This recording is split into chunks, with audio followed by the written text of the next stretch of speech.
Dimp Digital presents Idle Game Chat. Cool.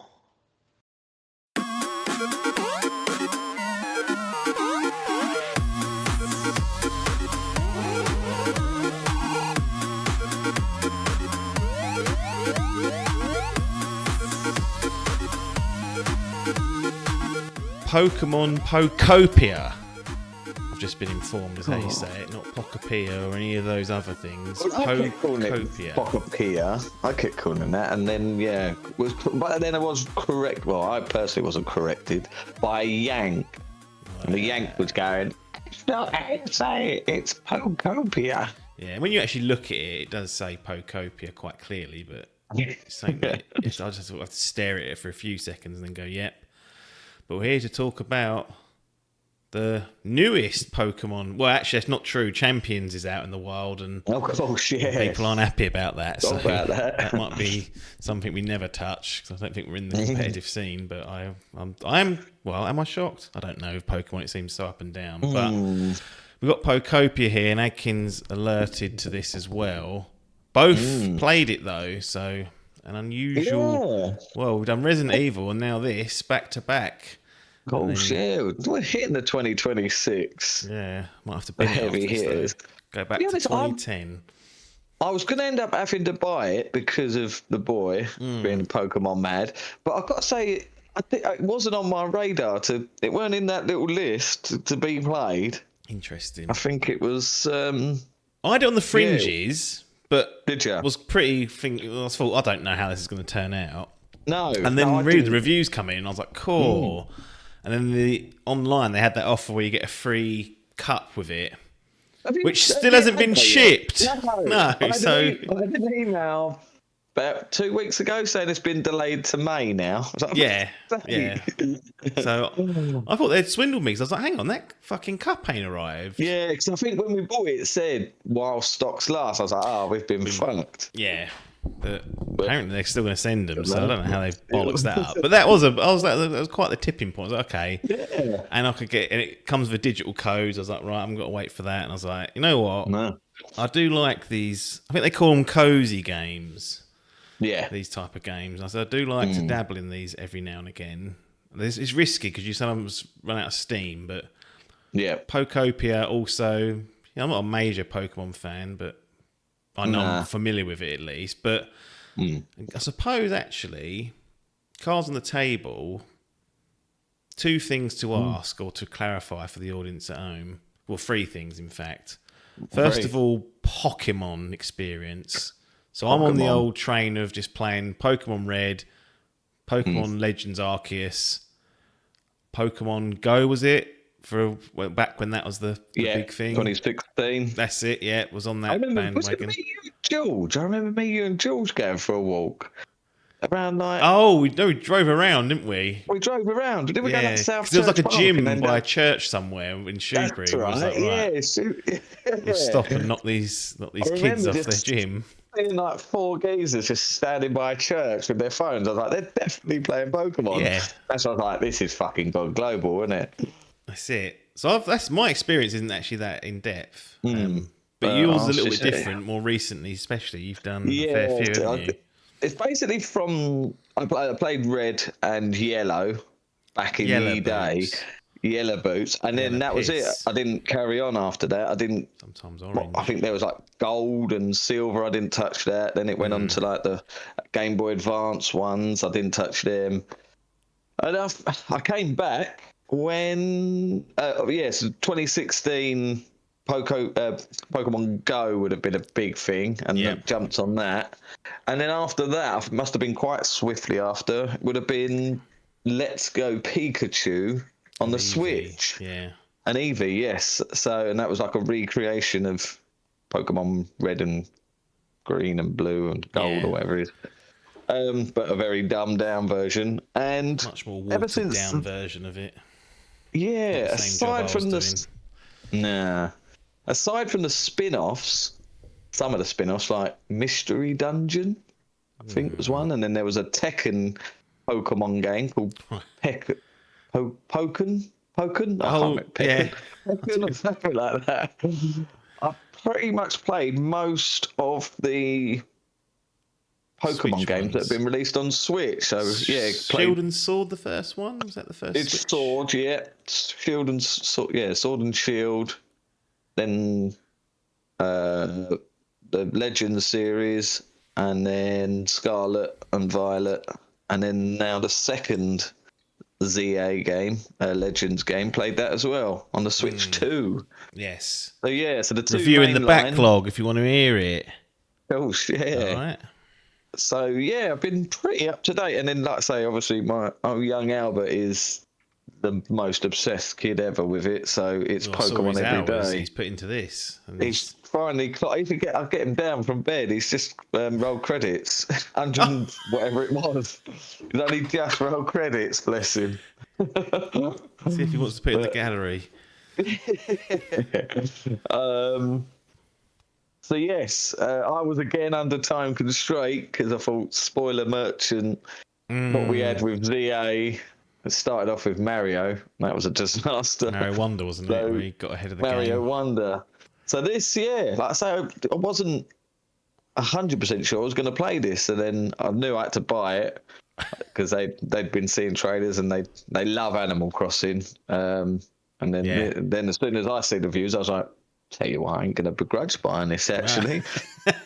And it fucking got its hooks in me as well, like it was fucking summer of 2020.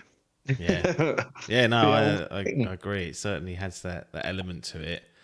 So that's the Pokemon portion done. The next one is more around these cozy games. Cozy games, So, yeah. For me, it's Animal Crossing New Horizons. It was New Horizons, wasn't it? That's what it was called. The absolute lockdown merchant. Yeah. Played a shitload of that. Didn't go back for any of the DLC or anything like that. Or even when they did the Switch 2 version, I was like, oh. No, I was tempted, and then they went, still not 60 FPS, so.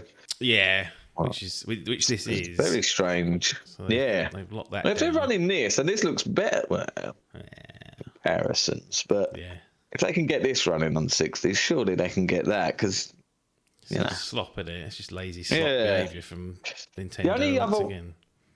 Only other one that I've played, but it didn't really grab me by the bollards. I would like to go back and give it another try. I did start Stardew Valley.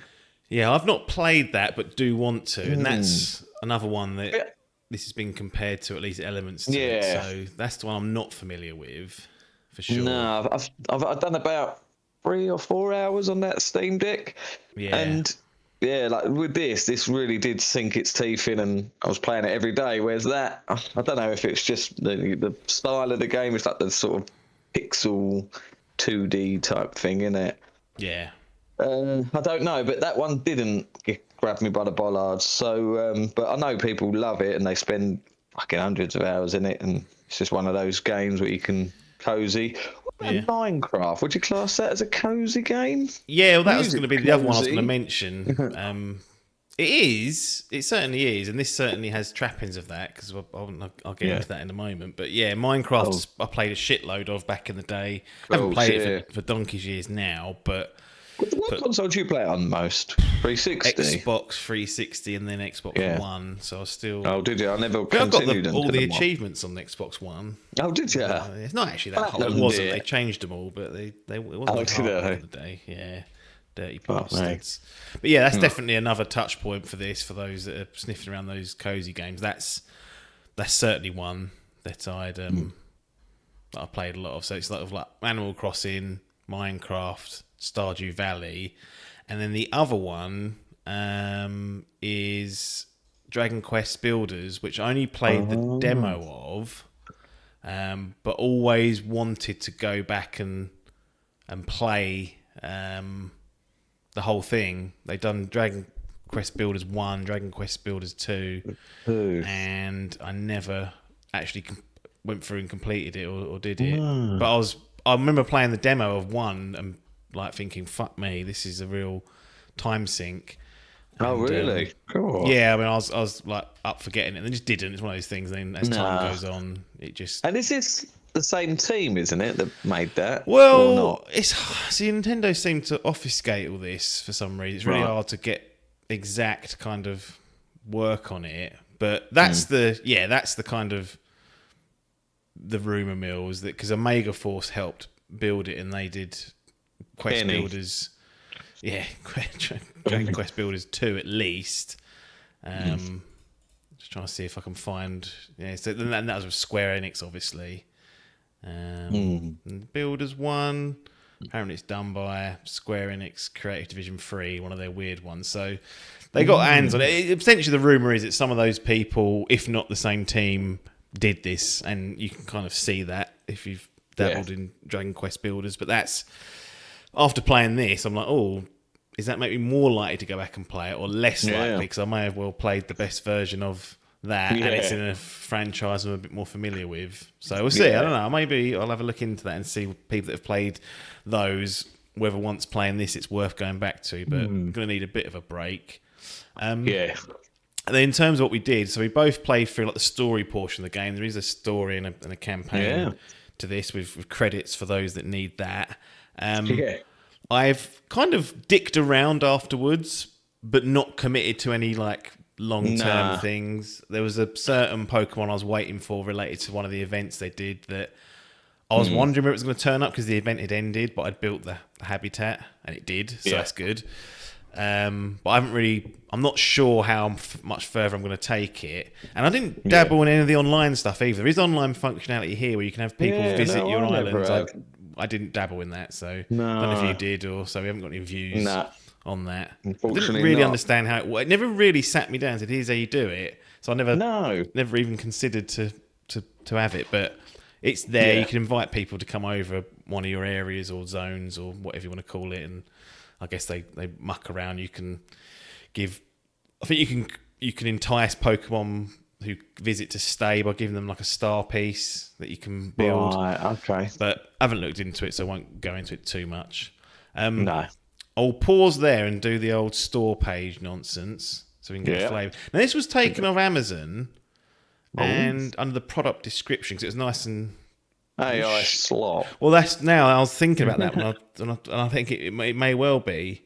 So I put into their AI agent. I was like, "Is this AI slop?" And it said, "Can't tell you that as Amazon don't disclose whether this is user generated, manufacturer." And I was like, "Okay, probably not official." But then these days, you can't even get a succinct bit. So we've got shape the land and build a cozy new life with Pokemon play. With Pokemon, play as Ditto that has taken the appearance of a human. Find and befriend your fellow Pokemon and carve out a life for yourself by learning their moves to shape the land. Use Bulbasaur's leafage to make wild grass grow. Keep it healthy with Squirtle's water gun and more. As nature flourishes, more Pokemon will appear for you to meet and learn from. Build homes, farm crops, and more in a world with days, nights, and varied weather. Collect rocks and wood to build with. Till the fields. What's that? Till the fields. I guess that's a term of actually farming. That's what they call it down these parts. Yeah. They go down in that field to grow delicious crops. Build homes for your Pokemon you meet. There's so much to do here. No need. This sounds like AI, doesn't it? No need to rush though. It doesn't say that in the game. Go at your own pace and enjoy the journey. Well, two breakneckers here. Not going to do that, are we? Need to get those credits rolled. With a day and night cycle, varying weather and other surprises. Just taking a nap in your bed and letting time pass can be pretty relaxing. God, I won't do this again. As you progress, you'll eventually be able to build a nice big home for your own and then invite Pokemon and other players to visit and hang out with you. Yeah, that is absolute AI toots. AI slop. Varied weather, it said. I didn't know if sunshine and rain is... yeah, and the day-night cycle is based on your own day-night cycle. So if you log on at night, it'll be nighttime. If you log on the day, it'll be daytime. So that is very if you true. need to get hold of things, and that's going to be a problem. So yeah, I mean, this is one of those cozy games. I would say it's a mixture of Animal Crossing and Minecraft for sure. And I said I don't know too Yeah. much about Stardew Valley, but it's more it's more farming complex that than was. yeah. This does have farming in it, so I can see why Yeah, I people suppose it would does. say Yeah, that. that's true. This is like more complex than Animal Crossing, but not as complex as Minecraft. So it's kind of this nice middle ground. At least I found it. And yeah, like the AI slop told us, you build your habitats to kind of lure Pokemon into the area. Each Pokemon normally has one or two habitats that will make them show up. Yep. So you have to kind of build this specific thing. It might just be as simple as 4, patches of wild grass. And then within like a few minutes, a Pokemon will appear in there and then it'll pop out and you go, oh, that's Bulbasaur or whatever. And you'll find out what these habitats are through the game, usually by just interacting with what they call traces of Pokemon, which are these little glints that you'll see. I guess it's to simulate that there was a Pokemon there and you're like, oh, it needs grass under a tree. Okay, and that might bring another 4 different Pokemon there if you build 4 of those. And then like the AI slot mentioned, you kind of learn skills from Pokemon you meet. You can walk the plants, you can cut plants up, you can start smashing rocks up, and all these skills are kind of used throughout. And it's split up into like zones, isn't it? They call them areas. Yeah. And these are like the split, I guess the environments or the areas that you'll visit. Biomes is the term that we use in this house. And they do have load screens that separate them, so it's not seamless. So you will be dealing with that. Don't expect Breath of the Wild seamlessness. We've got the story campaign there to follow. There is an area or a biome which they kind of class as it's not a sandbox area, but it's free of all the story stuff. So their idea is that's your kind of place to build your own. You can terraform any of the places actually, but that one they specifically tell you this is free of any of the story stuff. But don't get it confused. It's not like a free create or proper sandbox where you get unlimited resources. You've still got to get all your resources how you normally would, which is a big part of the game. And then each area nice, really, wouldn't it? Yeah, I think maybe that'll come later on. Maybe that'll be a DLC because Minecraft has a mode that you put on, which is I think it used to be called free create, and you could just do whatever you wanted in there. But each of the story zones kind of have their own problem that they need to solve. Like you'll get there, you'll meet one Pokemon, you'll meet another, then blah blah blah. And they'll have a unique kind of big task for you to complete, and an environment level to build up. And the environment level essentially is a mixture of how many Pokemon you've lured or got in that area active, and then how comfortable they are in their habitats. So needy little fuckers. Yeah, some of them are needy. So in order to get their comfort up, some of them might say, "Oh, I want to have a decoration put up in my habitat." Because once you've built the habitat, it's kind of zoned, so you can see like here, anything you put in this area will be part of their home essentially. Yeah, and some of them just want like a toy or a decoration. But then you get some bastards that are like, I want spicy food. Yeah. What do you mean, spicy food? Spicy food. I didn't know how to make spicy food. I don't think it's a carrot. Is it? No way. In the description, it's when you get them, it says something like spicy. These carrots have a bit of a spice. The one I couldn't work out was sweet because I gave him a berry, thinking, "Oh, that's sweet." And he turned his nose up at the rude bastard. Oh, dirty bastard. What did I had a stylish bed. So I tried to make this swanky bed and he went, "Nah, that's not stylish." And I thought, "You fucking pig." Yeah, or it's too small sometimes. Like, I can't fit on that. That's the other thing. Took ages to build a fucking den, and he's like, "I ain't fitting in that." Like, you fucker, that's just making me hours to do that. Yeah, so you build all these like these decorations, these beds, these whatever it might be, out of resources that you find, like a la sort of Minecraft. And it's that loop, isn't it? What's that? Well done for them not sticking in a fucking pay to wait mobile game. They could have easily done that, the dirty bastards. I mean, it would have been disastrous, but the main kind of drain on your resources I found was when you're building like a structure, like a house, or something, or every area's got its own Pokemon Center, which I don't know the purpose of that once you've built it, other than because the PC's there always, like a PC terminal where you can unlock challenges and you can unlock new items to buy in the shop, and that's basically environment level for the area, all this kind of good stuff. But the actual shop, sometimes a Pokemon will go in there and trade items, but there's normally two. That's right, yeah. You had the 3D printer thing on the side. Did you ever use that a couple of times? No, that's when you take a picture of something, and then you can give it to the 3D printer, and it'll bring back that item. So I guess it's for stuff that you've.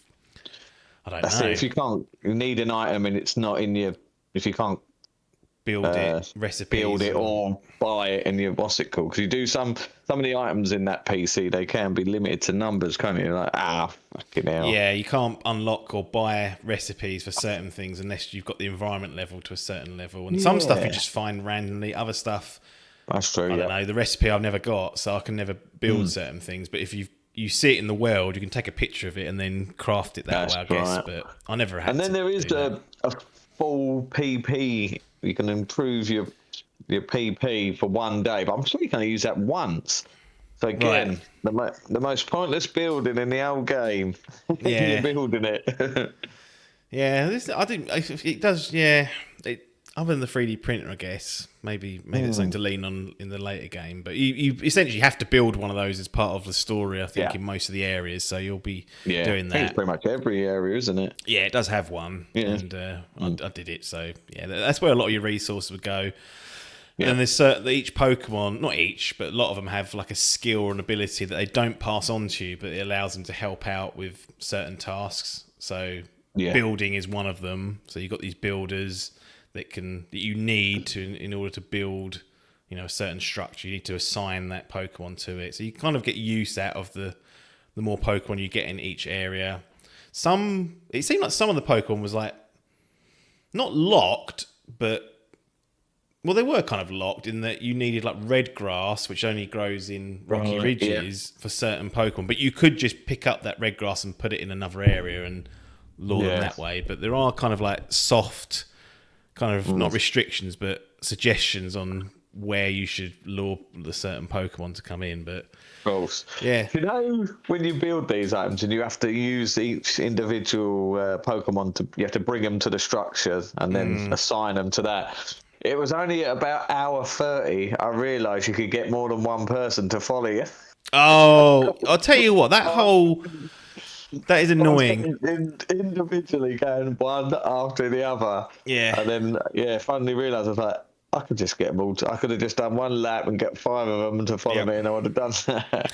That whole system's a bit annoying. Like, I understand that you need to assign Pokemon. Some are specialised, slots. So you need to have a certain Pokemon with a certain skill to help build it. Fine, I'm fine with that. But I hated having to round those gaggle of fucks up and assign them. I was hoping that you could just go to the building because there's a button that says like assign all. I was like, if I press the plus button, it'll call the right Pokemon to the building. It doesn't. It just means if they're following you, it just assigns them. That's right. For fuck's sake. So, that is a pain in the arse. There is some clunkiness in the game, I'll say. It's not like that, especially if one's fucked off and you've got to go and find him. You can then search for him, but it just sort of points the camera in the direction it is. It doesn't tell you. So he could be in a cave fucking halfway down the road. You've got to just go that direction and look for him. I had one fuck that disappeared, and I was asking them, I was like, he's gone for the day.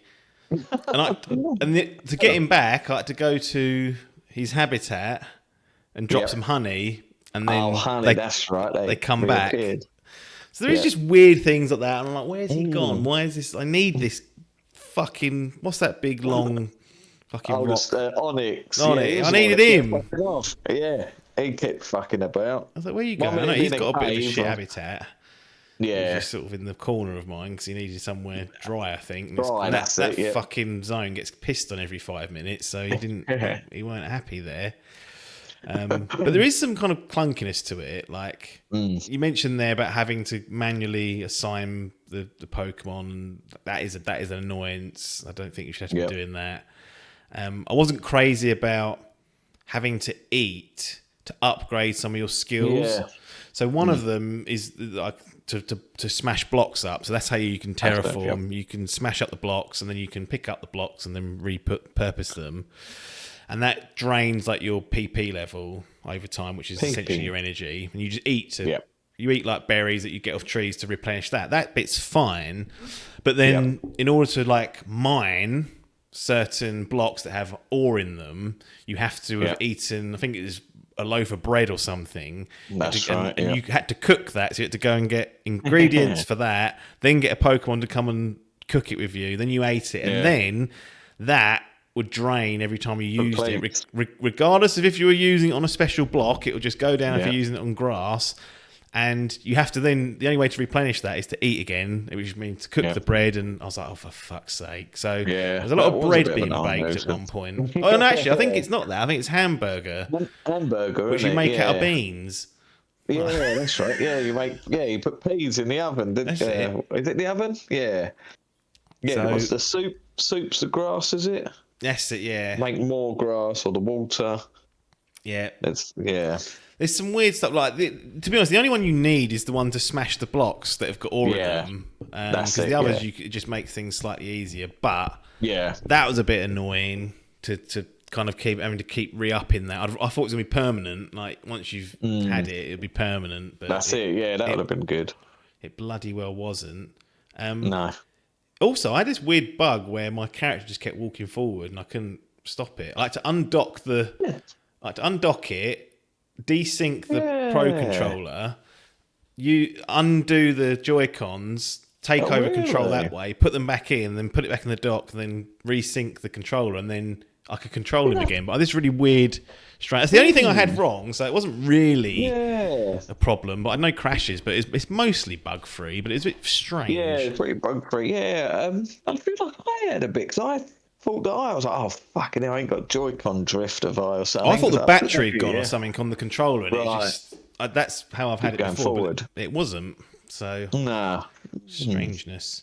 Strange thing. No, I think mine was pretty bug free. Didn't have too many little fasters. I mean, it runs fairly stable, doesn't it? It is 60, isn't it? Yeah. Looks nice. Looks nice. There's a bit of popping, especially on when you go a bit higher up and start to see like the horizons. You know, you'll see like Pokemon popping in and whatnot when you're going towards them. But towards the back end of the game. Definitely. There's a lot more verticality in the game, and then that's where you notice it a lot. Yeah, but I think there is just, I don't know if you agree with this, but there's a little bit of awkwardness in just placing things or smashing the right brick, bricks. That was the biggest thing. It is Minecraft in that everything's brick, like cube based. So everything's squared, and it's the same thing where you can put something in the sky, even though it's got no bottom under it, it won't fall down. So it's very much like Minecraft in that perspective. But you've also means you've got to be a bit. It's a bit finicky, I found, to try and get things where I wanted them. My biggest gripe was the ability that you get to dig up the ground. Artillery. And the amount of times I'd accidentally do that on a bit of grass, and then I've just got a bit of mud in the middle of it. Yeah. My OCD. So for fuck's sake. Yeah, I did that several times. I don't think there's any way you can return that to grass unless you've got another piece with blocking it out and replacing it. I don't know if you smash it up and then put it back, whether it'll come back. Put it back, will it be grass or mud? I certainly did that a few times. And they do, to reduce the friction, you do unlock abilities further on in the game that make things slightly easier. But I think there's still some fundamental kind of annoyances there. But other than that, like I had a really good time. Like it's a nice loop, nice and relaxing. I think we both spent 40 odd hours, didn't we, getting through the main campaign? Yeah, I think I think I clocked around 40 to the campaign, and then I spent another 10 after, sort of just trying to fill out get as many of these habitats as in each level as I could.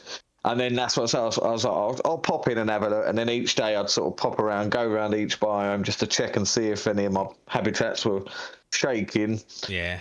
But then, ordinarily, like with Animal Crossing, I think you roll credits pretty early with that, and then but because it was COVID time, I think it ended up dropping about 160 hours in that game. Right, Whereas yeah. this, Well, they had I that thought, turnip fucking exchange, didn't they? Which oh, that's true. Yeah. was a money spinner. I thought it would last a lot longer, but to be honest, I have been sidetracked now, and I haven't really gone back to it, to be honest. No, But, I've been dicking. Like I said, I've been dicking around, but I don't know. Getting your stamps. Getting my stamps, so I get my coins that I can use in the shop and unlock more challenges. And then, but the thought of having to like raise the environment level further, I was a bit like, I don't know if I'm up for doing this and everything, because it's like that can be that. Grindy. It feels like it, and I can't work out the science. I'm assuming you have to have a certain number of Pokemon for certain levels. That's what I think so, yeah. Because sometimes a new one would just appear, and then it would bump the level up because it must have been close. So that's right, yeah. It's also trying to figure out how many you need in each zone or area to then to get them all happy. Fully furnished houses for all of the bastards as well. Oh. I didn't do that. They're still in the fucking reeds, mine. Still that's exactly the same with mine. And so once they start getting fully furnished house, then you decorate it. That's what gets them up. Because you can see when you go on to the environment level, it tells you their status, doesn't it? It says sort of iffy, good. Well, I think it goes up quite high. I never had any of them. I think they're awesome, I think it is, or something like that. But again, I think the more Pokemon you have, the higher. I think the highest I got an environment was about 7, about level 7, I think. Yeah. I think it goes up to 10, although I'm sure I saw something in the shop that said 20, but that doesn't seem right. That doesn't seem. 10 seems like, from playing the game, that feels about right. Yeah. So I don't know what that's all about. Maybe I just misread it. Yeah, I think there is something that said about level 20, because I think we saw it on some Bile Factory thread, but maybe that could be something down the line, DLC or something, that they're going to extend it, because people are still playing this and still popping hours in it.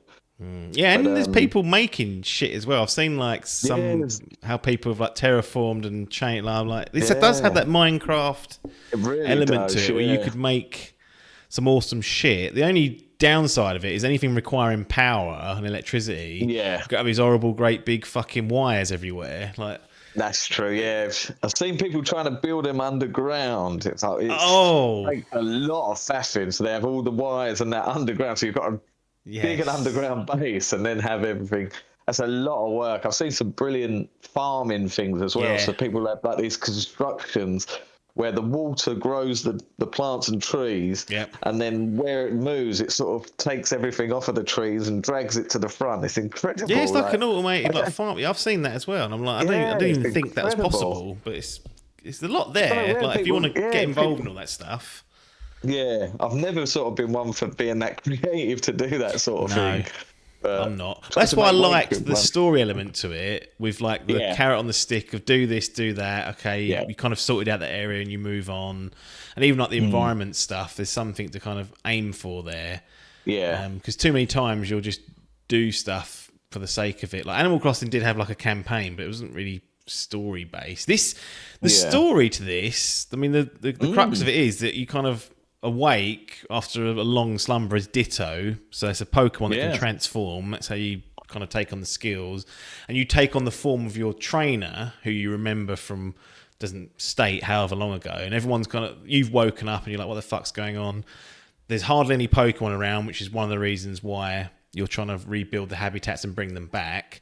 But the secondary reason for that is to hopefully bring the humans back, and then you'll find out throughout the game, like the story of what happened, because something's gone on here. You know, the world's all derelict and empty. So I actually was quite intrigued by that whole arc, that whole story, and was enjoyed even picking up like the little notes and things, and the diaries of the humans that had been left before. So you kind of starts to fill in the blanks about what may or may not have happened. That's right. Yeah. And there was even like, I felt like there was like lore references in there from old Pokemon, and I was like, I remember that from Red, be it the city, the person, the trainers that and I was like, this, like, for proper Pokemon geeks, there's a shitload of like little Easter eggs in Pokemon here. Geeks. Yeah, I didn't realise. Halfway through playing it, I didn't realise where you were playing. I was like, oh, hey, that's incredible. Only suddenly started to dawn when you, obviously, because of the areas are not named, so you have to put 2 and 2 together. But yeah, it's like, wow, fuck. And yeah, you're picking up a little leaflet, like normally it'd just be like a throwaway. Yeah. But no, it really was intriguing. I did watch a reaction video after I saw it of the ending, and I see a grown man brought to tears from the ending. I was like, fucking hell. Yeah, it's got like, some. It's got a bit of weight to it. Like it's there if you want it. I felt that with Scarlet. Pokemon Scarlet, there was some weight to the end of that story, and I think they're starting to go there now. They're starting to really, like, you know, rather than have these sort of chuck away stories and stuff. It's that this is it's weird, like you say, it's worth going through that campaign, and it's that keeps you, because I mean, if you think about Animal Crossing, then what I mean. What do you do? Pay off your mortgage to that fucking crook, and then it's like, there you go, you got someone to come sing for you, or whatever. Yeah, I was like. Yeah, this has got some proper shit to it. Like, and I said, like, the nerds of Pokemon, you're going to find loads of little Easter eggs, more than what Galaxy Super Mario 2's got for people. Not quite as many, but no, that's definitely a high point. It's having that weaved in that, and I think that's a bit of a Dragon Quest Builders had narrative elements like that as well. Oh, did it? Oh, right, cool. See, I've Similar never played sort of any of those games. So that's an idea that they followed and done pretty well with. But yeah, I was I liked the loop. I enjoyed it. I think they're very clever in the opening few hours, in that you will meet the sort of Bulbasaur, Squirtle, Charmander. So everyone who's ever played Pokemon, if you've just fallen into this, you're like, oh, I know those guys. I always thought that was like a bit deliberate, because anyone, if it had come up with like some fucking weird new one, I'd have been like, oh, I'm not quite as invested in this, but because it was those three, I was like, look, these are the boys that need sorting out. Got the big boy. Did you know him, like the main professor, the Tanglia? I feel like I recognise him. Yeah, I don't know what gen he would have been from. Professor Tangrowth, isn't it? Yeah, Tangrowth. I think there was a Tangela in the Gen 1, so you probably recognise him. Right. But I think, I'm not sure if he was one. But yeah, there's a few in there. I think there was a few Pokemon that were actually added to this game, like the... actually, no, I won't say that because it's a spoiler. But yeah, there's a few Pokemon that are Pokopia exclusive. Oh, okay. I didn't know that. Variants. Interesting. Yeah. Interesting. There's even new stuff for people to find. I don't know how many Pokemon are in this. I do. I don't know if it's a spoiler, so I won't say. Do a rough ballpark. I'll say over 100 for sure, because I know that. Over 200. Yeah. Oh, less than 300. No. More than 300. No. Okay. In between there. Okay. That's a lot. It is. And I'm just over. You've got to build them all fucking houses. Yeah, exactly. That's the thing. It's going to be like fucking. Be like Southend by the end of it. It's flats everywhere. But yes, so it's quite a vast Pokedex. And to be honest, there's not much. I've seen videos of people completing the program. There's nothing really. They said that's one of the worst things like to do, like satisfaction wise. You think at the end you get some special ability or something like that. No. And it's literally just a little fucking stamp that says, well done. You go, brilliant, I've just spent about 1,000 hours getting these fuckers. Yeah. Because like you said, you get some of the rare ones. I think they're done by stars, aren't they? Some of them, so like it will show you the silhouettes of the Pokemon in each environment.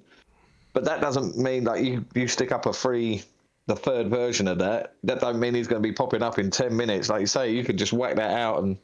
your Jump Loof, how long did it take him to turn? Yeah, so Jump Loof was like an event exclusive with those other two toe rags that I can't remember. Yeah. Essentially, you had to buy the items. Skip and jump, isn't it? That's it, yeah.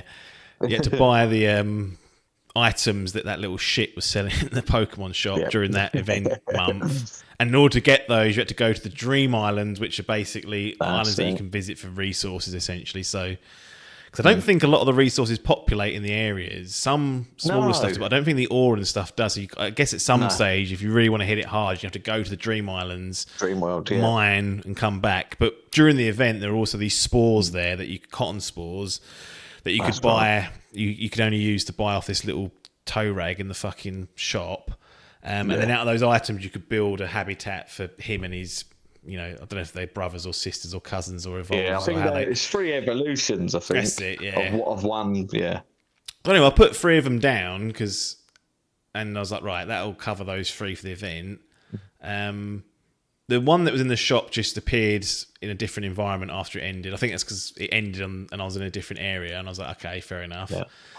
Second one, Skippy, it would have been. Is that right? Yeah, Skippy. Whatever his real name is. He turned up after an hour of putting down, the environment. Jump. It's been, but I don't know. I sent you the message when I got it. I think it's been 2 or 3 weeks. That's been out. I've been checking it daily. Yeah. And I even moved it to a new environment. I put one in, and I was going around that's what I was doing. Rather than doing anything, I was like, right, when's this little fuck going to turn up? Because he was a 3-star rare. And 3 weeks, 2-3 weeks he was there. So you can be waiting a while. You can bodge the system, I think, and move the clock forward. Yeah, I've heard that. And that's for sometimes when you build big structures, it will say that'll be complete the next day. So you do have timeouts in the game that you can skip through. There is no paid skipping, but you can change the clock on your Switch. Also, people have done that to go back to the event and get the items. Right, if they've of course, missed them. Yeah, you can do that. That's quite handy for people that do, if you have come to it late for whatever reason, couldn't get hold of a copy or something, and then you feel like you've missed out on these events.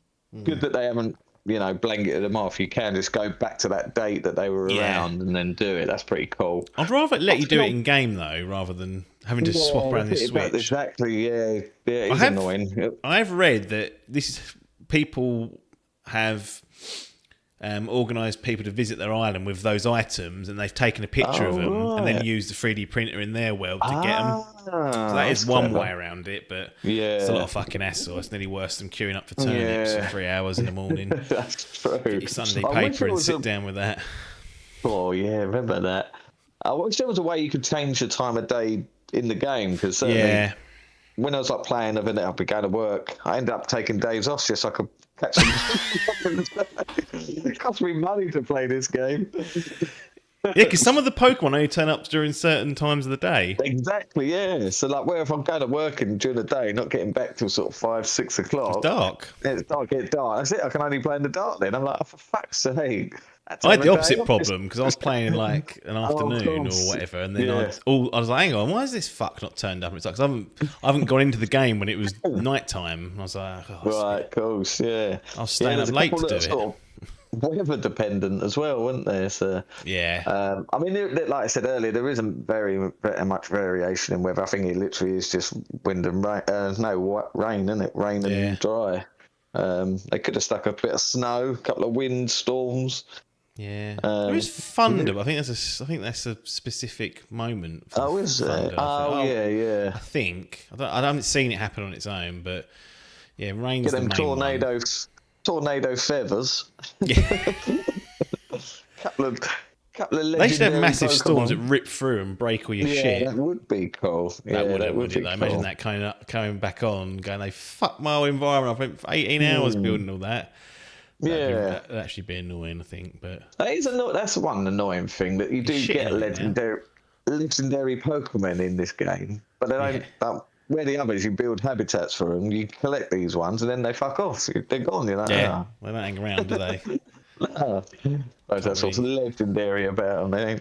They ain't sitting in no fucking grass habitat while you fucking chuck apples at them and go, come on, mate. Eat up. Bulbasaur's still in a grass habitat for mine. He's been in there. Yeah, a lot of mine are. That's why they're all nifty, I think. Got to build them fucking houses that take 400 resources, and then they go, no, too big.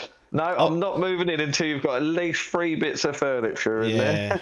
I was toying with the idea of building because you can get some of the build blueprints for they range from small dens that hold 2 to 3 to there's a mansion one that I've got a few of those, and I was like, shall I just build a mansion on every area and move every? I think you can move like fucking dozen or so in. I don't know what the number is, but what annoyed me from the beginning was like you get to like an area and there'd be like a sort of derelict, half-broken house. Yeah. You're like, right, let's fix this up. And you think, I ain't even got half the fucking resources to do it. I've just got. I still haven't. No, Still got to unlock that is it all.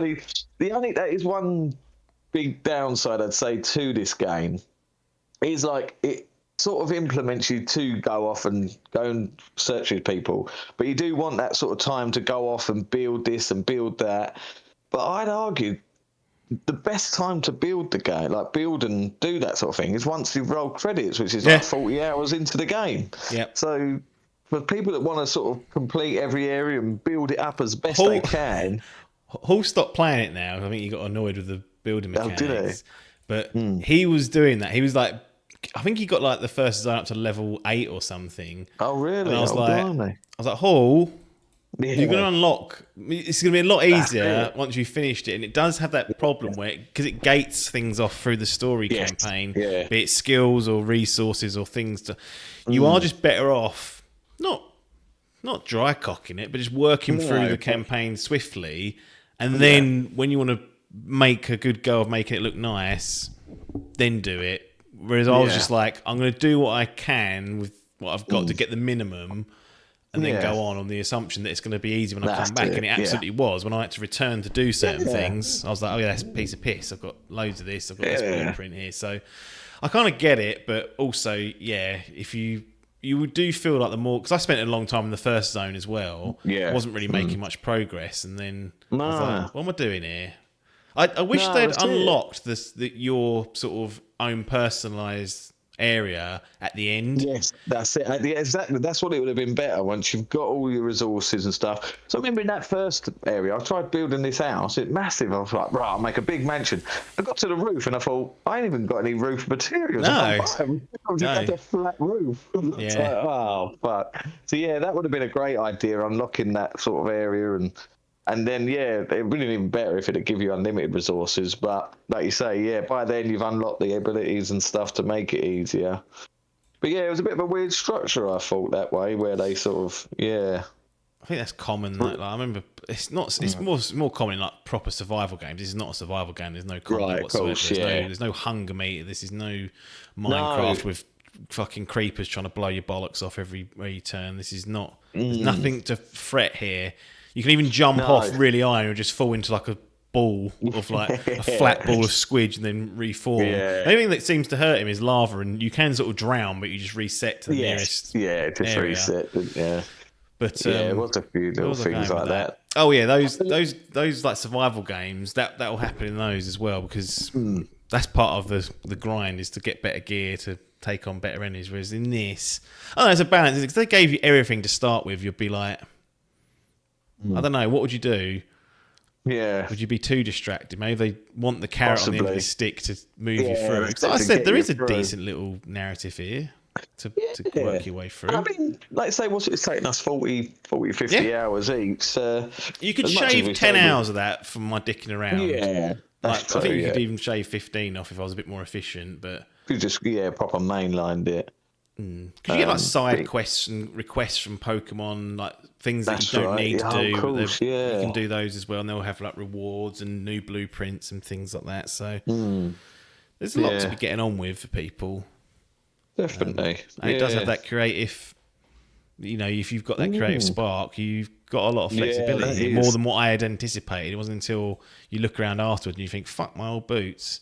That's actually impressive. Much in the ways of sort of people make, like, remember on Animal Crossing, you get people like online just randomly saying, "Oh, come to my island," and you can go around and have a look. You couldn't really do anything much because you couldn't take anything. You could probably pull their grass up a bit, but trample over their flowers. That's it. Yeah, there hasn't really been anything like that. I haven't seen. You thought maybe the community to come and do that. There was one thing I see, you could go to like a developer island. Did you see that? Yeah. That's sweet. There it was. But what about the music? What do you think about them? I really liked it. Yeah, it was that's nice. What you need. Nice tranquil music, and each area's got its own theme, or few themes, I guess. You can also find CDs which has fuck me. That's That was a right. nostalgia Cool. pump when I That's a- picked up one from like Pokemon Red from an era. I was like, fuck. Oh, yes, yeah. Fuck. Yeah, that's fun. I Yeah, haven't did heard you that get the in fossils 20 as well? years. You digging up the fossils and Yeah. there's a great way to get another Pokemon. I don't know if you got him or I haven't finished it yet, but it's something that you dig up that you can then complete to get another Pokemon. You'll find that along your travels. I think I've done that because I was trying to do. Yeah, there's a lot to find. Like just stumble across as well. Like you said, you'll just start like if you randomly put like items together, it might create a habitat that you've not even thought of. I mean, some of the habitat building is a bit finicky though. Like it kind of gives the impression that it's got to be exact. How the picture shows but it hasn't. But it hasn't.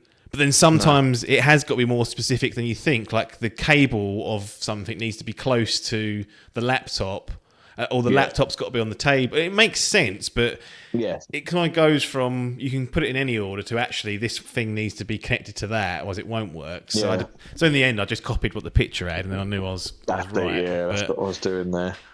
Yeah, you can kind of. There's a lot of flexibility there, and Any other business with this? No. So, are you surprised it's not on Switch 1? Yes, very. I was like, saw the old niece and nephew. I didn't dare and say it, even or especially like the young lad, because he was sitting there playing Legends X and Y. The poor bastard subjected himself to that. I felt like saying to him, I've got this really good Pokemon game, but you can't play it because you've not got a Switch 2. I thought that's just cruel, isn't it? Can't you do that? You can invite them to your island on the Switch 1, but they can't do anything. They can just walk around yours, and that's it. They haven't even got online, I don't think, so that's required to do it. So but I'm very because it doesn't seem like an overly taxing game. I wonder whether they're just doing it. I don't know. That seems like money left on the table, but maybe they want to try and push the Switch 2 for sales. I don't know. Yeah, because it feels like it can be done. Maybe it'll be done later. Yes, that's well, obviously want people to upgrade, but they've all got fucking free Switch in these household, and then you've got to buy free Switch 2. You're looking at fucking 1,200 quid or whatever it'll be for all that. So no light version either to even take the edge of it. So all that hardware is causing a problem now, price-wise. They're going to price these youngsters out of things. Yeah. So get the games on the old too as well if you can. Yeah. Fucking Nintendo. Here's the last question. Go on. Go on. Oh. My final question to you was, what do you want from it? What in this new? In this, what is in a new version of the game, or you saying update this one to keep me? Yeah, updates. Well, what's going to bring you back? Any sort of story hook, new area with new Pokemon, new story. Which I think they could do. The way they've set that out, they've got to stick another fucking door, haven't they? Yeah, exactly. I think that'll bring me back. I don't know if it's going to be X Pokemon's coming back for an event, because I just don't know enough of them outside of the OGs. No, that's right. No, that's what I was thinking. But yeah, I don't know. I don't know if I need a reason to keep going back, but something like that would put me back in the hot seat. Some new environments with problems to solve for sure. But what about yourself? Yeah, I was trying to think. Well, there's very small, few and far between, weren't they? The Animal Crossing updates. Remember, one of the bigger ones was you could then swim and get fucking sea creatures and stuff. Yes. So you had that. But yeah, I mean, like you say, I'm sure they're going to do lots of these event Pokemon. I'm surprised they haven't done another one since, to be honest. No, I thought there was going to be one every month, but that's clearly not been the case. No. But yeah, certainly I'd love the continuation of that story, or even some new story.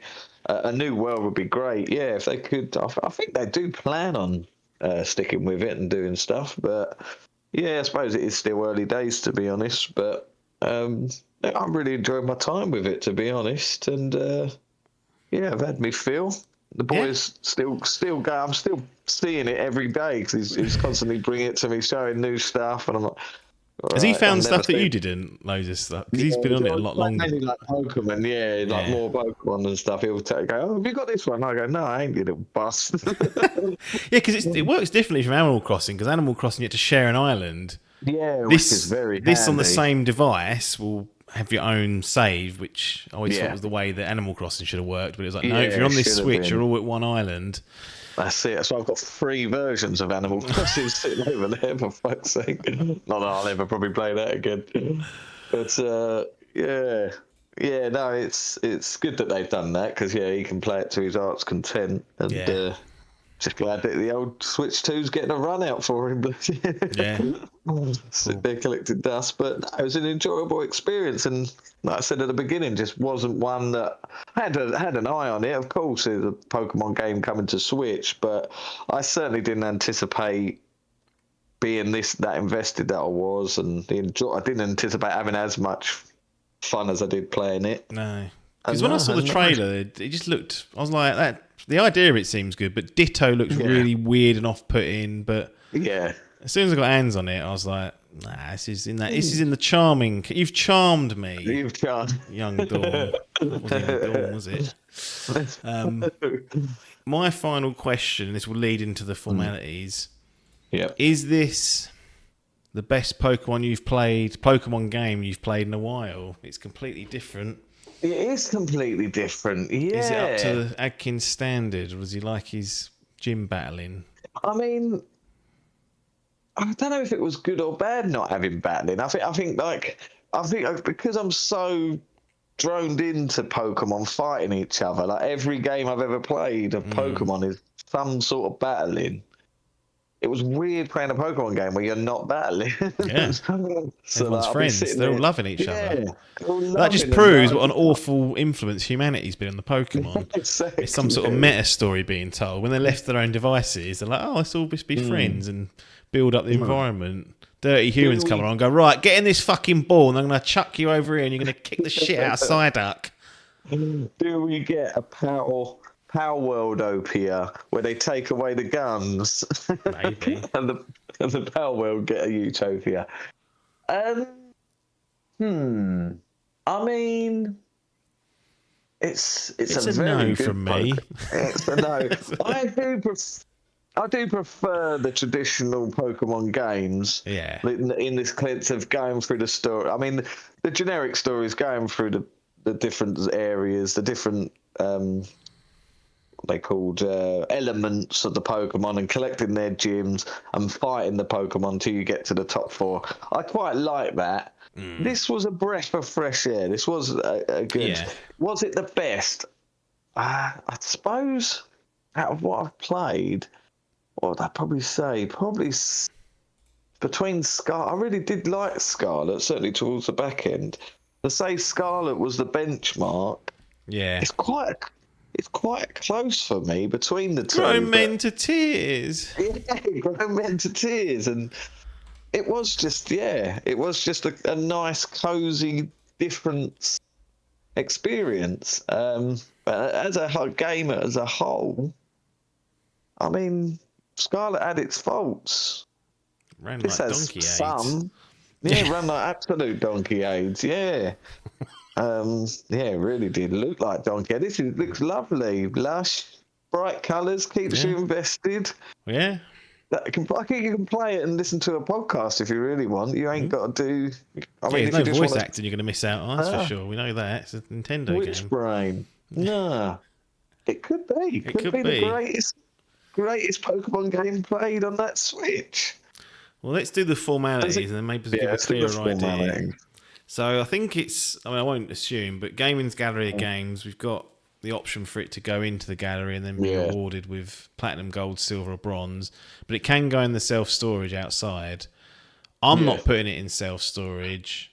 No. I'm hoping the answer for you is the same, but It's in the fucking bins for me. Straight in the botchling bin. Didn't even roll credits on it. No, it definitely gets itself in there for me. Okay. Here's the key question. Platinum, gold, silver or bronze grading / award for Pokemon Pokopia. Pokopia.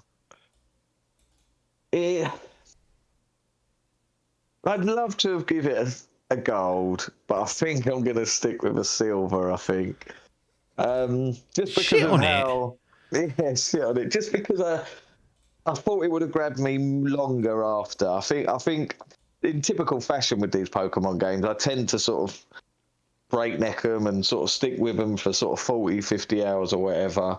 And then once I've rolled credits, I think, right, now I'm going to, do the end game content, which is filling up that Pokedex and getting them all, Yeah. catching them all.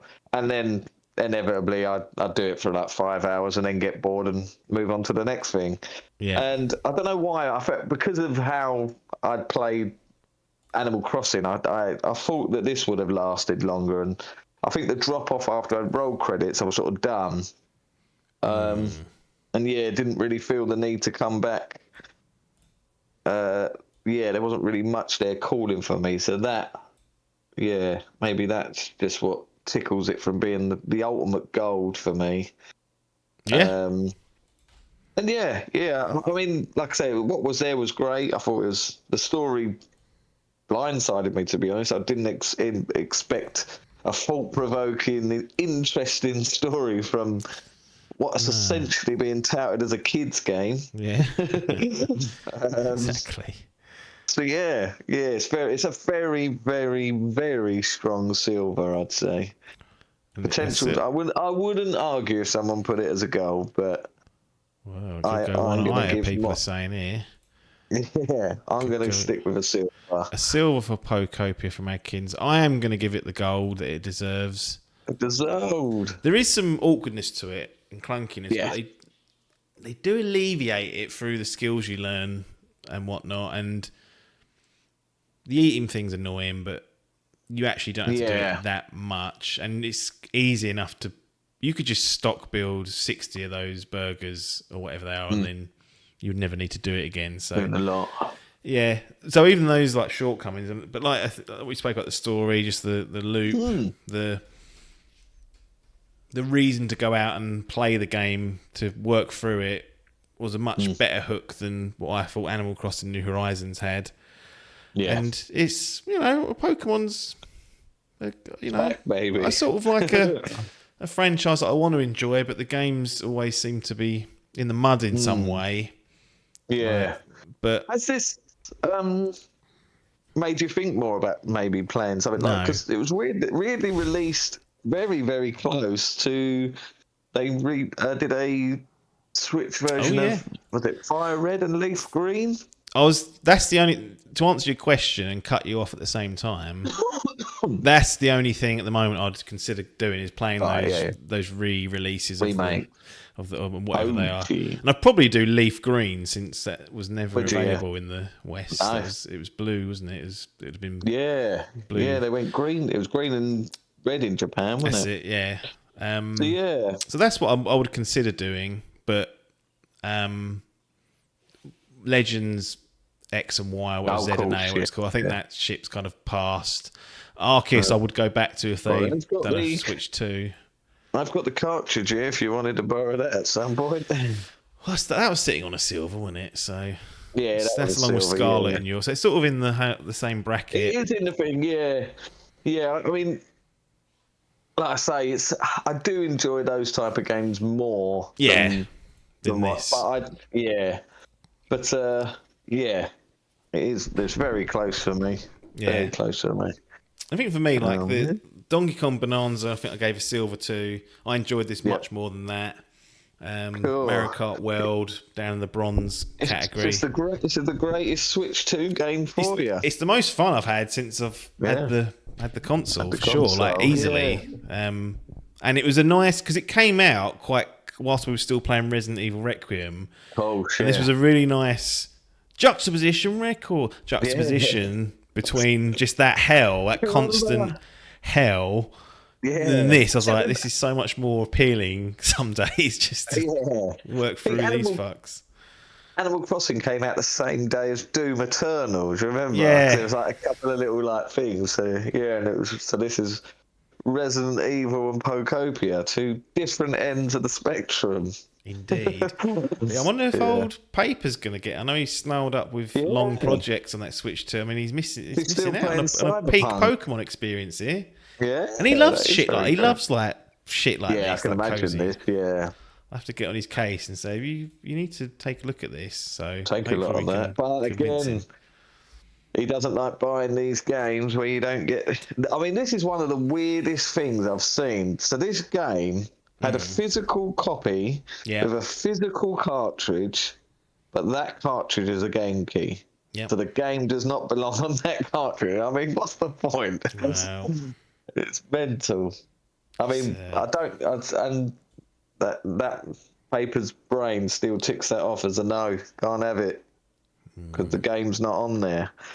That's going to happen with everything. Like, he won't be playing much on Switch 2 at this rate. It's all going to be like that, isn't it? One day. Yeah. That's what they've Now they're towards. talking about doing a Crimson Desert port to Switch 2. Cool. Well, that's about 150 gigs. Yeah, so that won't be. Try and condense that onto your Switch 2 on a little tiny cartridge. Good luck with that. Did The Witcher, didn't they? Yes. Oh, yeah, they did. Yeah. Witcher 3. I can't. Is that on the cartridge? Is it? You know what? I don't know. I've seen running on the OG Switch. Now, it comes at a cost for sure. Yes, certainly. Interesting. Did that cop play Dark Souls on Switch as well? I don't know. Dark Souls. You don't have to download. The Witcher 3 comes in a 32GB cart. Oh, 32 gig. The Witcher 3. To be fair, I feel like it was only sort of 60 on PS5. The Witcher 3 Complete Edition physical release will include all game plus DLCs on cart. I mean, that is a monster effort from CD Projekt. But this whole key thing seemed like it really came out on the Switch 2. Anyway, yes, have a different discussion for another day for the physical collectors out there. But so Pokemon Pokopia, a silver from Adkins, a gold from me. If you like these cozy games, get involved. If you like Pokemon, get involved. If you want the free cup, they're probably all sold out now. So, and they've not been delivered to us. So maybe don't do it for that reason. Don't. If you do want to buy them, we're thinking of selling them £50 each. £50 to fucking go at it. If they're on eBay, how much they? Yeah, they'll go for good money, I think. They'll go for good money. But like I said, it's blindsided both of us, really. There was no plans to get it. There was plans for you, for the youngster. Yes, for the youngster. But other than that, I certainly didn't anticipate playing it. No. We both come out. This early, anyway. It might have been one of those ones I play down the line. But no, once I see those reviews, I thought, get me some of that. Yeah. So we'll see what they do with it. We'll see if there's any other of these games lurking. But I'd say Pokemon Pokopia a success. So if you're out there sniffing, take a closer look. Anyway, that'll do. Gold and a silver for Pokopia. Time for everyone to be said goodbye to. What is it? Bid you adieu. Mwah. And good night. No, goodbye. And good night. Bang. Bang. Butchered it, Kenneth. We'll see you on the other side.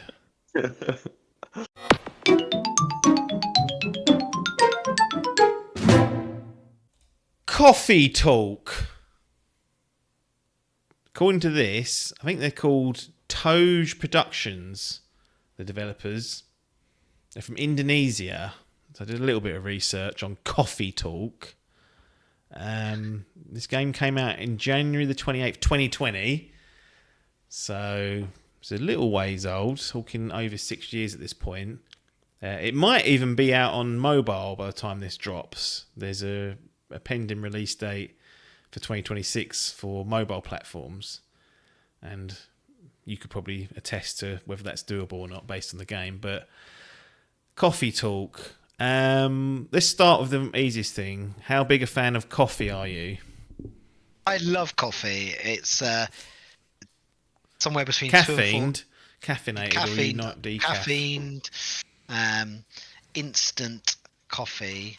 If I'm out, I'll buy it. But when I'm at home, quick, get a Russell and Hobbs fucking coffee thing. You drop the powder in the top, set it to filter through. That's the best. I used to have an espresso machine where I could put the pod in and then it's too expensive. Broke. on Black Friday. I think I got the machine for like 50 quid, and then the pods you can buy. You don't have to buy the Nespresso pods. They have like Tesco own brand pods now these days, but it sort of broke on me, and then I sort of just stopped. I'm like just plain black coffee, so for me, like, same those here. things were great, and I love. I'm a huge drinker of coffee. For me, my rule of thumb is, unless I'm out and about every now and then, or having a meal and it's a nice finisher, coffee up until about midday, and then I will try and stop. That's why I'll try and stop from that point, because a bit too much, you can start feeling a bit. Yeah. So I only actually have one a day usually. That's good. That's it. Just one in the morning, and then done. And then walk away. I feel from like it. I get through it, and I'm like, I guess like I guess maybe it's an addiction of like someone with cigarettes. They like to have a cigarette in their hand all the time. I'm very much, when I'm working and going to do a lot of work from home, like to just have that coffee on the side. So I do replace it in the afternoon with tea to try and not get so much more of a caffeine sort of overload. Well, some of that tea's got fucking shitloads of caffeine in it lurking, so you got to be careful. But I think it's filtered out somehow. I don't know. I don't know. No. Toge Productions, might be butchering the name. Any experience with them before? Because I remember when you were speaking about Never, and I think you'd mentioned that you'd either played Gris or beforehand. This was like the follow-up game. So I was wondering whether Coffee Talk was one of those where you'd played an earlier title and then ended up thinking, oh, I'll play the next one. Just like, because it's probably, I would imagine, a fairly cheap game. Get these days. Well, not if you're collecting the physical. Is where but if someone was to find this on Steam, it will be in a sale for.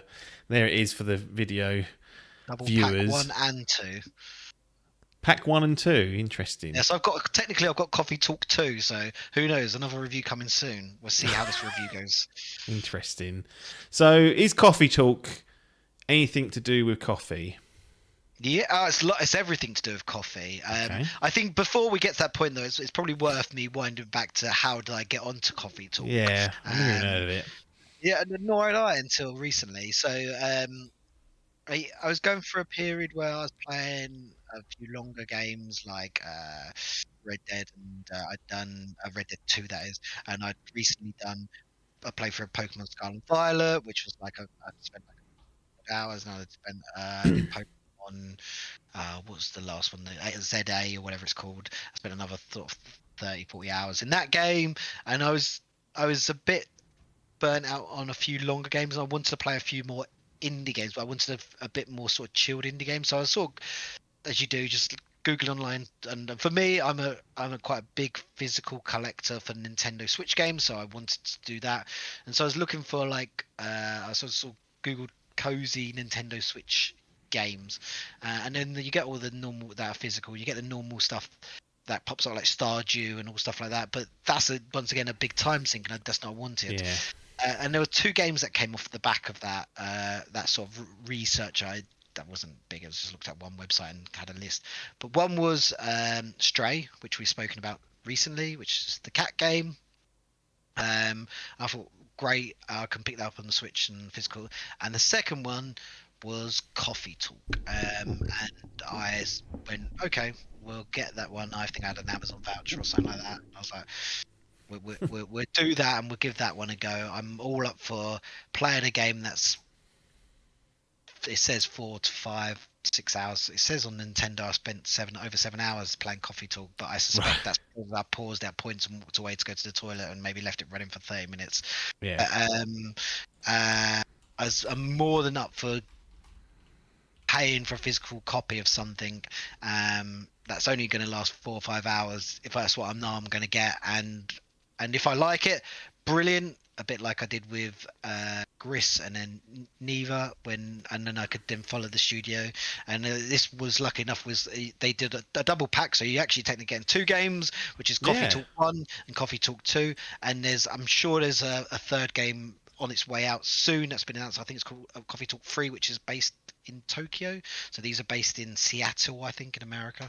Well, the first one definitely is, but I think the second one is. So so I was like, well, look, maybe this is a new franchise or a new world that short play games that I can get into and I go, oh, that was a fun thing and that stays in my mind and stuff like that. So that's how I got onto it, and so yeah, I was. That's what we did. Okay. So what is Coffee Talk? I see it's a visual novel. Well, that's what it's described as. Whether that's how it actually plays out, I don't know. It might be more menu based than what a typical visual novel is. But talk to me about what Coffee Talk is, and then perhaps try and sort of that ties into a setup for the narrative that I assume is going to be lurking here, and what the setting is, and things like that. So I'll try and give this and I'll try and do it as in a spoiler free possible, though. As you mentioned, it's a novel based story, so it relies quite heavily on the story, and it's as I said, it's a short story. Give the setup to the sort of the world that you're in. You are a barista, not a barrister, a barista, and so you are. Are they getting paid minimum wage or above? You own your own Oh. coffee shop, and so this one pause there. If you are out and about, which place are you going to go to? Which brand or shop? For coffee, yeah, whatever the independent place is in the area. What if you're in London? There's all chains everywhere. Well, no, I never. There's loads of sort of what I call smaller chains that are maybe only 3 or 4 shops in London as well. So I used to be always Costa Coffee, but I avoid Starbucks like the plague. I really, really hate Starbucks coffee. I can tolerate Costa, and that's fine. If I out of all the chains, I hate Pret. I feel like Pret's more of a sandwich place. The only chain that I quite like is Nero. Right. I think their coffee's pretty good. But for me, you tried Black Sheep? No, but see, that's what I would consider one of those smaller chains. Okay, yeah. They're only like maybe. That one might be 10 or so, but they really only get Black Sheep in London. You don't really get it outside. Whereas when I think of chains, I think of the Costas, the Starbucks, the Neros, the Prets, where they're all over the country, in the UK. And so I wouldn't mind going into a Black Sheep. Where I live at the moment, there's a very a heavy Italian community that based where I live. And there's a lot of independent coffee shops with lots of good coffee, so I am sort of blessed. But when I go into London, there's a company at the moment near where I work called FWD or something like that, and I think they've got like 4 or 5 coffee shops in London and stuff like that. But there's a million sort of smaller places. Yes. Wow. And so going back to Coffee Talk, is this very much an independent endeavour that's been set up? You're the owner of this coffee shop. Yeah, and it's worth mentioning that it's a nighttime coffee shop. So so it's based in Seattle in America, and so you are the owner and therefore probably the only barista of this coffee shop, and it's open at nighttime, and it's the only coffee shop that's open at nighttime, because why the hell was a coffee shop open at nighttime? Wow. So I spotted a gap. Yeah, it is, and whether he's definitely not raking it in, but I think the whole point of the premise of the story is you're the barista, and then therefore people come into your coffee shop later at night, and you sort of go into their stories, and there's several arcs of stories that you hear and you get involved with, and to be honest, a lot of it is just playing out back and forth. There isn't any voiceover. It's reading, which is a bit wasn't so fun. And probably the only sort of, I'd say, gameplay mechanic for it is actually the making of the coffee. So you make coffee. So generally when people come in, they will start off by asking something easy, and you've got a few coffees unlocked or a few ingredients unlocked. So like just your coffee and milk and sugar and stuff like that. But as it goes on, you get more ingredients like tea, green tea. You start getting things like ginger, lemon, honey. This is where it hot annoys me when chocolate. people keep going into these places ordering these fucking pumpkin cream cake. Spice latte. Yeah, and it's Yeah. like, that's not a coffee, that's a cake. It's been liquidated down into a drink. Stop ruining it. Yeah, Just and the black coffee, black Americano, done. It's exactly, and the amount of calories that must go into all those things must be just crazy, especially people have so many of them a day. And If I want a fucking brownie, I'll buy one. Exactly. So I'm completely in that train. But then as you go through, sometimes you get someone ask me, so I really want a coffee or a drink that's like a tea drink, but I want it to be sweet and bitter. And so when you're making it, Right. it tells you like the sweetness level, the bitter level, the calming level, and stuff like that. And so you can definitely move it up to try and get towards what their order is. Sometimes they will ask for a drink with a fancy name, and then you've got to then figure out how to make that drink. And I think this is the only real mechanic really in it, but and so therefore you can put 3 ingredients together, and it actually matters what order you put them in. So, and you've got a choice of like, I don't know, 10 different ingredients. So there are quite a lot of permutations of what it could be. Because once again, I'm not too super fussed about sort of trying to figure out myself. I would just go type the coffee in on a wiki on my phone and just, it is fine, whatever, there you go. Are these real coffees, or are they made up in No, universe coffee I think ones, they or? are. They're definitely stuff that are I think they are real. I don't know. There were some that were, but there were some that were names I've never heard of before. But it's based in the States, and Right, yeah, fuck knows what they do over there. Sometimes, the whole world's going to fucking shit at the moment because of that country. So who knows what they're doing with their coffee? So it's like there was some strange names, but there's it's If you fail, can you fail the making of the coffee? Is there any penalty for that, or is it just block so you? you get 5 or? attempts, Yeah. and then you can if you've got, because someone could ask for something with like, I don't know, a sweet Russian or something like that, or whatever it's called. There's no sweet Russians left anymore after Putin. True, they're all gone. But you can then put some ingredients in. And if you get it right, the name will then appear on it, and you're like, oh, brilliant, I've got it right. I never got to the point of using all 5. My assumption is on the 5th one you can't retry it, so you just give that to them, and then they will give you a reaction like, oh great, thank you, or that's not quite right, or yeah, that's okay. Apparently if you get the coffee, give them the wrong coffee, it can divert the story very slightly, but I don't expect it to be very much. And that's really the only mechanic for it. And there's a story where there's a bunch of characters, and actually worth mentioning, these characters are fancy characters. So there's demons, there's astronauts, there's werewolves. So like it's like the city. Not because they've been out and like fancy dressed late at night, and they're just no. They so it's like this is the elves future. or whatever. Like imagine it, elves and orcs and all that all live together in the USA now, and like because this is the world. It's definitely not possible. There's no different races operating in that country. But this is where it leans into the novel side of it, as in that because they use that as a proxy to talk about, I guess, racial tensions sometimes, which you can be like link back to real world and stuff like that. Right. Or they talk. There's one point they talk about like a pandemic and so forth. And obviously it's not got any. It's obviously fancy, but you can quite see what they're doing here and linking things back to, and to sort of what feels sometimes like real world scenarios. For me, that was a bit too much. When I'm in a fancy world, I just want to be in a fancy world. I don't want to see some level of fancy that's clearly a play on the real world society today and making gestures about society.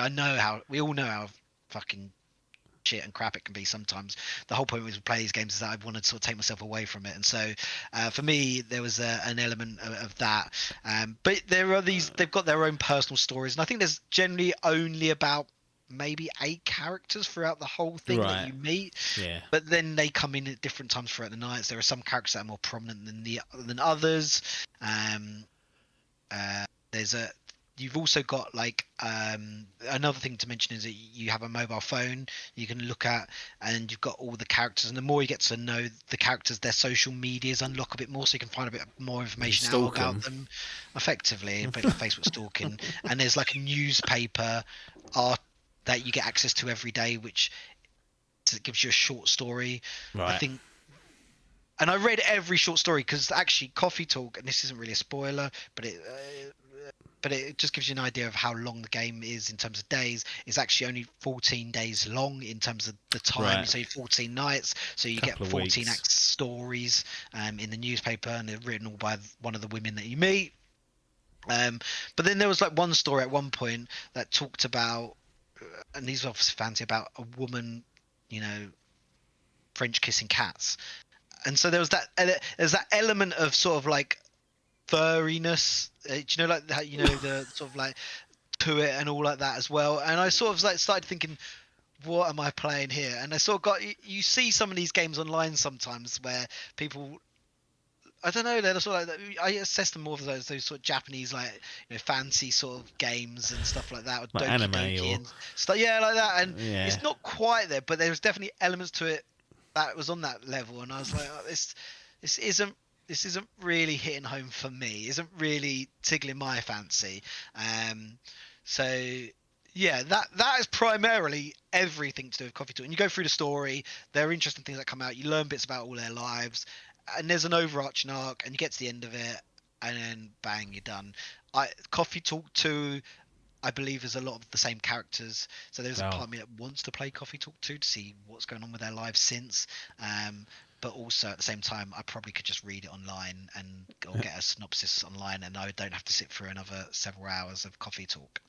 Yes. Because you are just behind the bar the whole time, so you're in exactly the same sort of screen grab all the time when you're talking to people. Okay, interesting.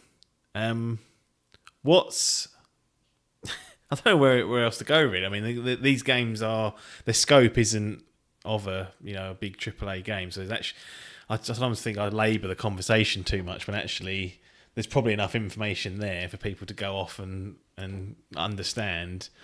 Even if you looked at a few screenshots as well, you'll immediately kind of understand the rough scope of it. But what other cool, or if any, good or bad call outs for Coffee Talk? We've already not a major fan of perhaps some of the themes, let's say, and other bits and pieces of it, but any other good or bad points around the game that you particularly enjoyed or that switched you further off?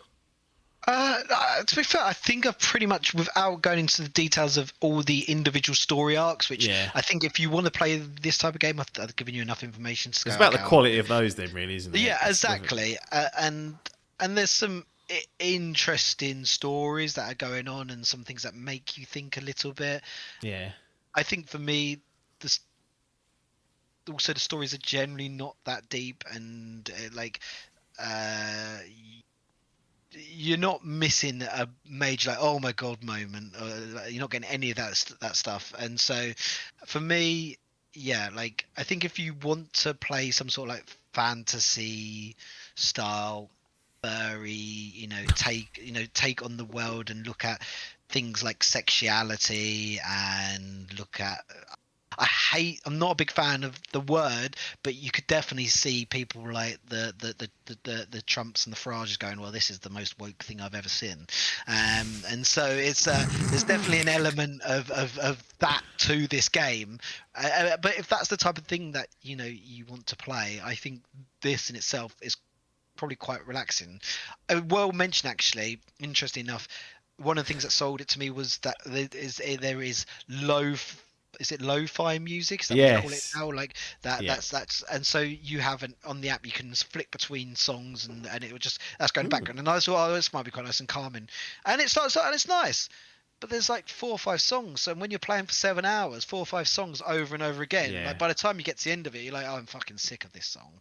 And so like I think it starts off probably trying to do something good, but if they really needed to have several hours of lo-fi, so you could scroll through it, at least, like, like on, like, no, this isn't meant to be a AAA, but like on a GTA where you can, got millions of radio stations and stuff like that. But if you're going to do lo-fi, don't just have 4 or 5 songs that you'll repeat every 20 to 30 minutes. And like for me, that was, I became a bit sick of that. So and that was one of the selling points for me at the start. So like, as in, like, I wanted to play it because I was like, oh, chilled lo-fi music, might be quite nice and relaxing. But it just becomes a bit grating by the end. All right, I'm not going to labour it anymore, because I think that sometimes people just, if they're interested, they have to go out and play these things. It's not enough to reveal without giving away the game a little bit. So I think we've got an understanding of what it is. It says here that it says on their website, the game feature's got a number of things. It mentions the lo-fi music, mentions this is anime-inspired pixel art, branching storylines, which I think you mentioned, and the tales around alternative Seattle, a city where elves, orcs, mermaids, blah blah blah. But the very last one, it says, an experience to make you think, feel, and help rest your body and soul. It made me think. It made me feel some things. Did it rest my soul? I don't know. I got, is boredom resting your soul? I don't know. It reminded me talking about some things about, and it's not a feature, but you do get to the end of the game, and it alludes to you replaying through it again and getting a slightly different outcome. And I think it sort of pushes you in that direction, say, hey, you've done this once, and there's this really interesting thing that you definitely didn't notice and stuff like that, right, or and stuff like that. And it's purposely does that to push you to play it through again.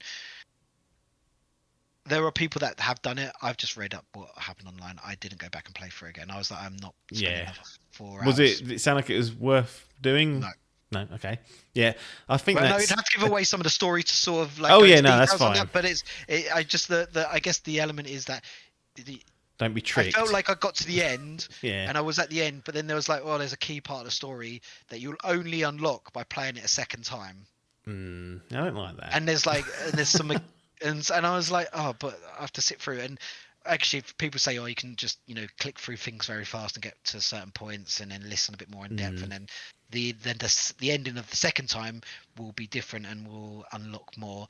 I couldn't think of anything worse, but people have written big synopsis online about Coffee Talk. Yeah, I bet they have. One last question, then we'll go to the formalities. When it comes to making decisions or triggering these branching points in the story, is it something that you're conscious of doing? You're like, oh, this is a tricky decision or response that I'm going to have to give that I know is going to go one way or the other, or is it quite subtle in that you just sort of pick the options and respond in the ways you want to, and it sort of naturally you'll end up on a different course? What I'm saying is, if you did it a second time, would you obviously know of like, right, at this point I've now got to choose this without knowing, or would you have to sort of consult a guide and be like, I understand I got to X and I need to get to Y next time, but I don't understand how I got there. If I was to replay it. You're giving the game too much credit. You do not get any choice to pick different options when you're talking back to people. Well, it says here, branching storylines where decisions do not come from dialogue choices, but through how you treat and serve your customers. Yeah, and that's based on like the coffee that you. So you'd have to. So if you did like perfect run through the first time, you'd basically have to play it again and bomb all of the coffee making. Yeah, or certain things like that. So like there are certain characters that they might react slightly different because you've given them not the coffee that they really wanted, and therefore might make them a little bit more grumpy in their contextual I would be grumpy if I ordered something and it wasn't. I and only got grumpy the other day because someone nicked mine. I ordered it on the app. I went in there and I was waiting for ages.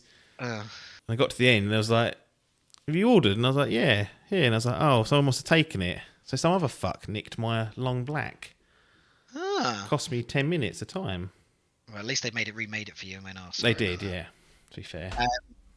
Yeah, so it's really about coffee, but I think you're also giving it much credit that it doesn't really change. My understanding is it doesn't branch the conversation in that much, it just might make them a little bit more grumpy and slightly It different ain't lines and stuff like Cyberpunk, that. is it?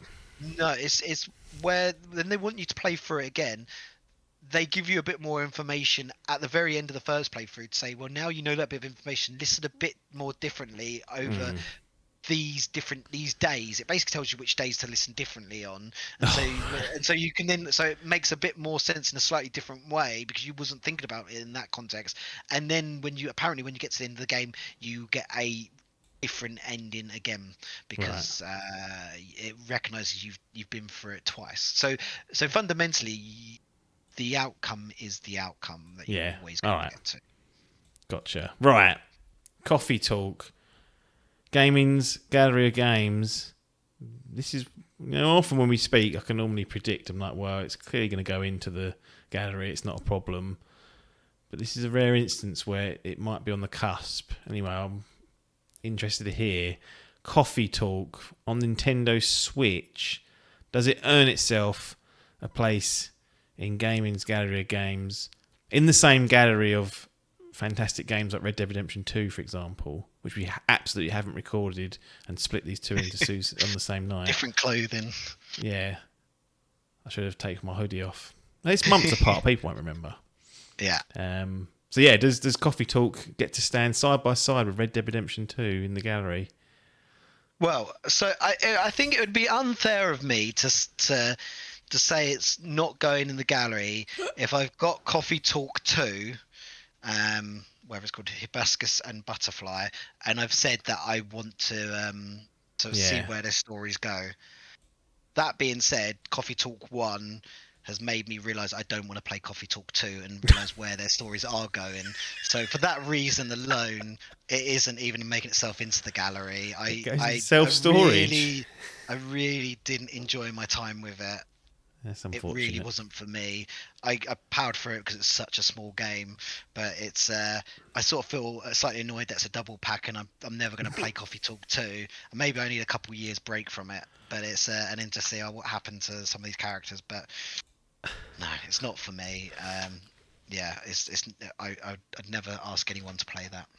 Well, I certainly won't. And I took on board Gris and other games that have done that. So, yeah, that's a shame with Coffee Talk, but this sort of stuff happens. Particularly these narrative-based ones, they're always they're walking a tightrope, because if it doesn't land, it's got not nothing, but it's got very little to fall back on to carry it through. Whereas many games have got many facets. So if the story wasn't that great, you may well have played it and gone, yeah, but I was running around shotgunning people's heads off, and that's enough. Like Doom, for example. But when you have a game like this, which is limited in scope because it's a smaller title, indie, however you want to categorise it, it has to get the fundamental thing that's after correct, and otherwise it's going to struggle. It's worth saying there will be some people out there that will absolutely love this game and will love the story, and it will really feed into their psyche and all about what they're about and stuff like that. That just isn't me, and I just probably don't think it's anyone within the Dimp group community. Though I'm not going to label anyone. He's calling us all MAGA. Yeah, everyone's got your red hats on, but it's not even that. It's just that there's just not enough there, I think, for me or us. And but there will be people out there. So if you have listened to this review and you think actually some of those things that James was talking about does sound interesting, this might be for you, but it just wasn't for me. Fair enough. Coffee Talk ends up in self-storage. Unfortunate, but shit happens sometimes. Anyway, we'll bid everyone adieu, and as usual, we'll see you on the other side.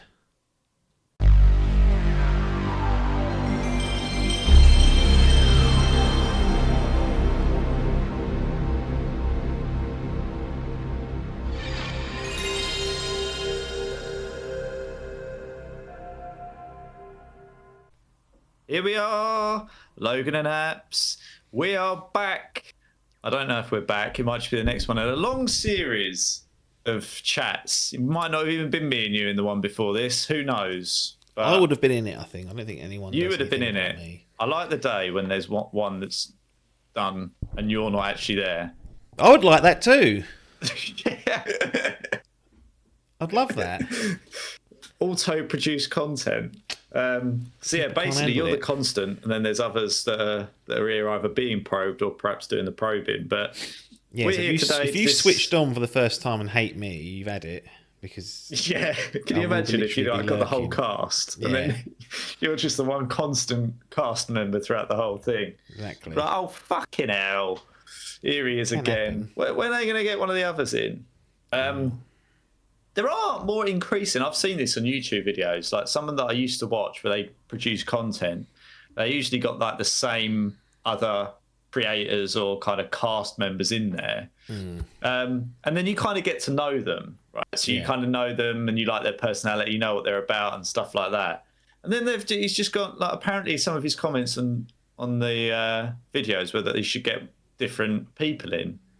And now he's just got random people in there, and I'm like, I'm less invested in it because I'm Yeah. like, I don't know, because it's like, you know, if you were watching a series and all of a sudden they just changed up the cast members, you'd be like, well, hang on, what are you doing here? That's what people don't want The Witcher, do they? Because of old Henry and Liam getting... Is it Liam? Which one is it? It's Liam Hemsworth. Yeah, isn't it is not Chris? Liam Hemsworth. Yeah. So that cost people when they went to sit down and watch that. They don't like Well, that. the storytelling in that fucking series is so diabolical anyway that the only thing that was actually remotely keeping it alive was Henry. Like Henry and his understanding of The Witcher, because he's played it, done it. Like he was, I would say it was almost like, you know, it's like if you did it, right? Like you know what that character should be, or you've got this really good interpretation of that character. I think Henry had. And then if you whip that away when everyone was basically there for him, I mean, it's not necessarily their fault. I think he had other things. I don't know. I can't remember. But I saw a stat, right, when I was watching a video on the Witcher, and I think he's in, even in the last series, it might have been in like the amount of minutes, the overall minutes of screenplay. It was saying it was like 8%. It was like saying ridiculously low. Yeah. And I'm like, the one character that's basically, or the one actor that's keeping this ship afloat, you're slowly cutting the time away from. And I do get it, because although he's the main character, he's not really, as I understand it, like the main protagonist, really. Although it's called The Witcher, it then, as I understand it, and I've not played the games, or I'm nowhere near invested as you, but I think it kind of goes towards, what's her face? Siri, yeah. But they've just basically completely cut Henry out of it. And then the problem is, like, the whole screenplay, this is going to become a Witcher review and bitch now, which is fine, we can do that. But basically, like, I saw a clip of Hemsworth, like, I think he said, like, let's fucking go. And I'm like, sorry, what? Like, we've had that is not the sort of character The Witcher has been for 3 or 4 seasons. And now all of a sudden you just completely change who he is. Like, imagine if you watched it from start to finish, like you there hadn't been that break, and all of a sudden it's going to be too jarring a change, I think.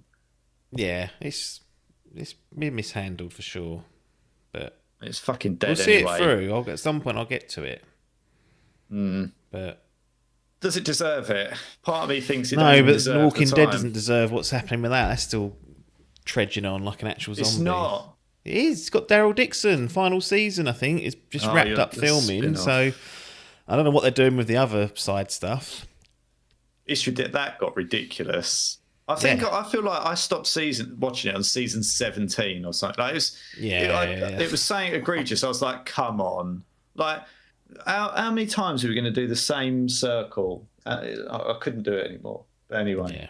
It's not Here ideal. we are. The good thing about The Witcher is they've said, for now, whatever they've released recently, four I think, and 5 is the last one, and they've recorded them back to back. So yeah, by the time people they can must get to know this, that that's dead. Like they must have just said to Hemsworth, like, he must know he's on a hide into nothing for that. Like, he must have just been offered a big enough bag where he's like, I don't care. Like, as far as I'm concerned, like, that's got to be the only logical answer. I'm not saying he's bad for taking the money. Like, I don't think it's a reason not to do it. I don't mean that for him. But if you're thinking about something that you want to do as a kind of, I mean, I assume, right, that actors look at things from 2 angles. Like, is this good for my career is it's a good piece of like art or whatever you want to do, like you want in your back catalogue, and have I got enough money to do it? Because even the best actors, I assume, in some case, if you offered them enough money, they'd do any old tour. Yeah, I mean, De Niro's in loads of dross, like loads of it. So it's there. Some are more picky, you're right, but I think most of them are like, why not? And Liam is not Chris Hemsworth either. Let's not forget that. Like, if you're going to pick one of them, they're all going to say Chris because of that fucking 4 bollocks that he got snarled up in. So anything to sort of latch himself into the culture. I thought it was Chris forever until I was corrected. I was like, no, it's Liam. I didn't even know there was 2 of them. I'd forgotten. So I actually would, ironically, I actually think Chris Hemsworth would do a great job. Like, because of the Thor stuff, I think he could transition over better. But Ozzy's a bit odd. I don't know. But he did a good English accent as well. Yeah, true. Okay, do you want to talk about the game that you've played? What we playing? What have I played? You've played Returnal. I have. I mean, I don't know why I always act like it's a surprise because it's in the comments.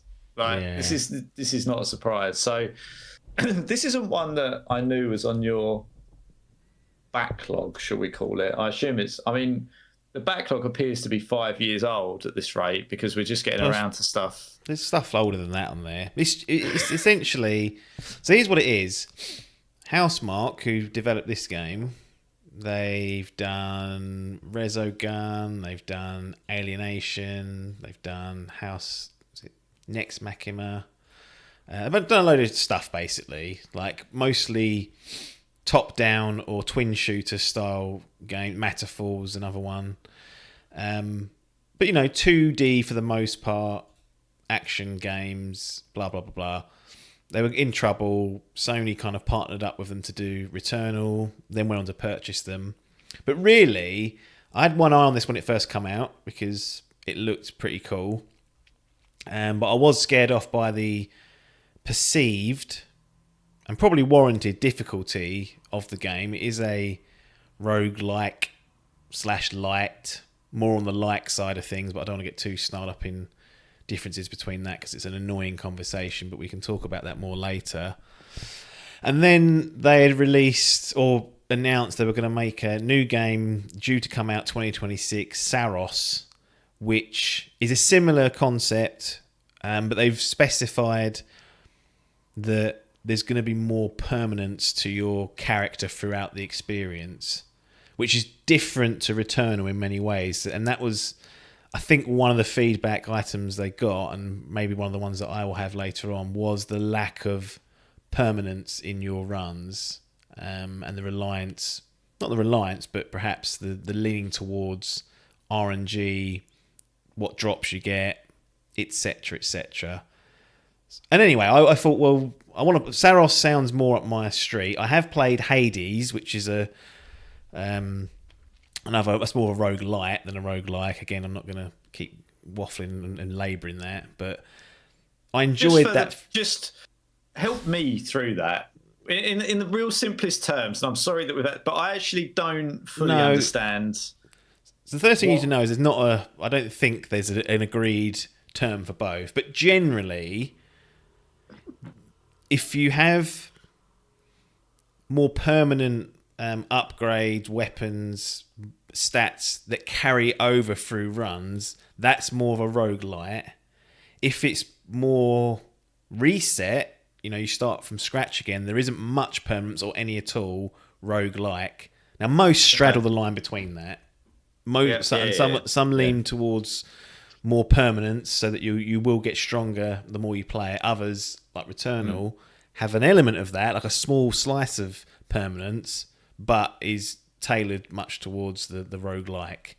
And if you really want to get like the actual definition of roguelikes written up, it has to be like, I think it has to be like 2D, it has to be turn-based. There are actually other factors that some people say, well, it's not a roguelike then, but they wrote on their own store page roguelike. So I tend to use the terminology. And again, it doesn't matter. Someone needs to sit down and sort it out, but not me. It's not for me to come up with that and resolve it. I go by what they say. That's what civil servants are for. Get them working on it. Well, Or I meant No, they don't like it. I've heard the two almost used interchangeably. Yeah, they and are. I've never really got to grips with the difference. And just because you mentioned it there, I thought I'd force your arm as to giving some high level.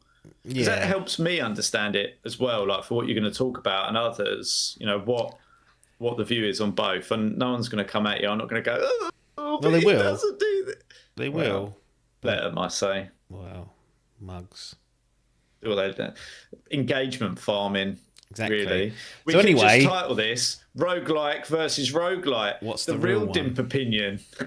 I mean, really, what they should say, unless it is as one of the definitions is a roguelike, that everything should be called a roguelite in roguelite, in my opinion.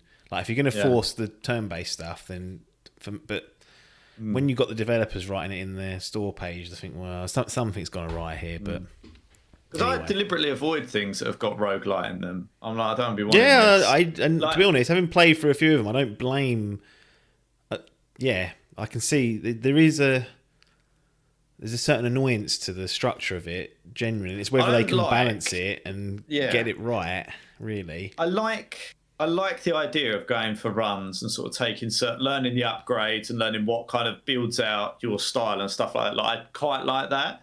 yeah. But I fucking hate the feeling of having to start over again. Like it fundamentally feels unfulfilling to me. I always feel like I'm taking 2 steps forward and 2 steps back or whatever it is. And I find that in the wrong cycle a little bit boring after a while. I'm like, well, Yeah. I don't know. But anyway, that's why I personally would prefer stuff to have more permanence, because then at least your health increased by 1%. Sure, it's 1%, but over time it will. 10 deaths is 10%. Yeah, I maybe you don't do it that like, but Hades, for example, had resource that you carried over, and then you'd spend on permanent upgrades. So you might spend it on your attack power, you might spend it on your health, you might spend it on and you had some agency over what you were doing. Generally, what was that? I played a game on Xbox a while ago, Vampire Survivors. Right. Yeah.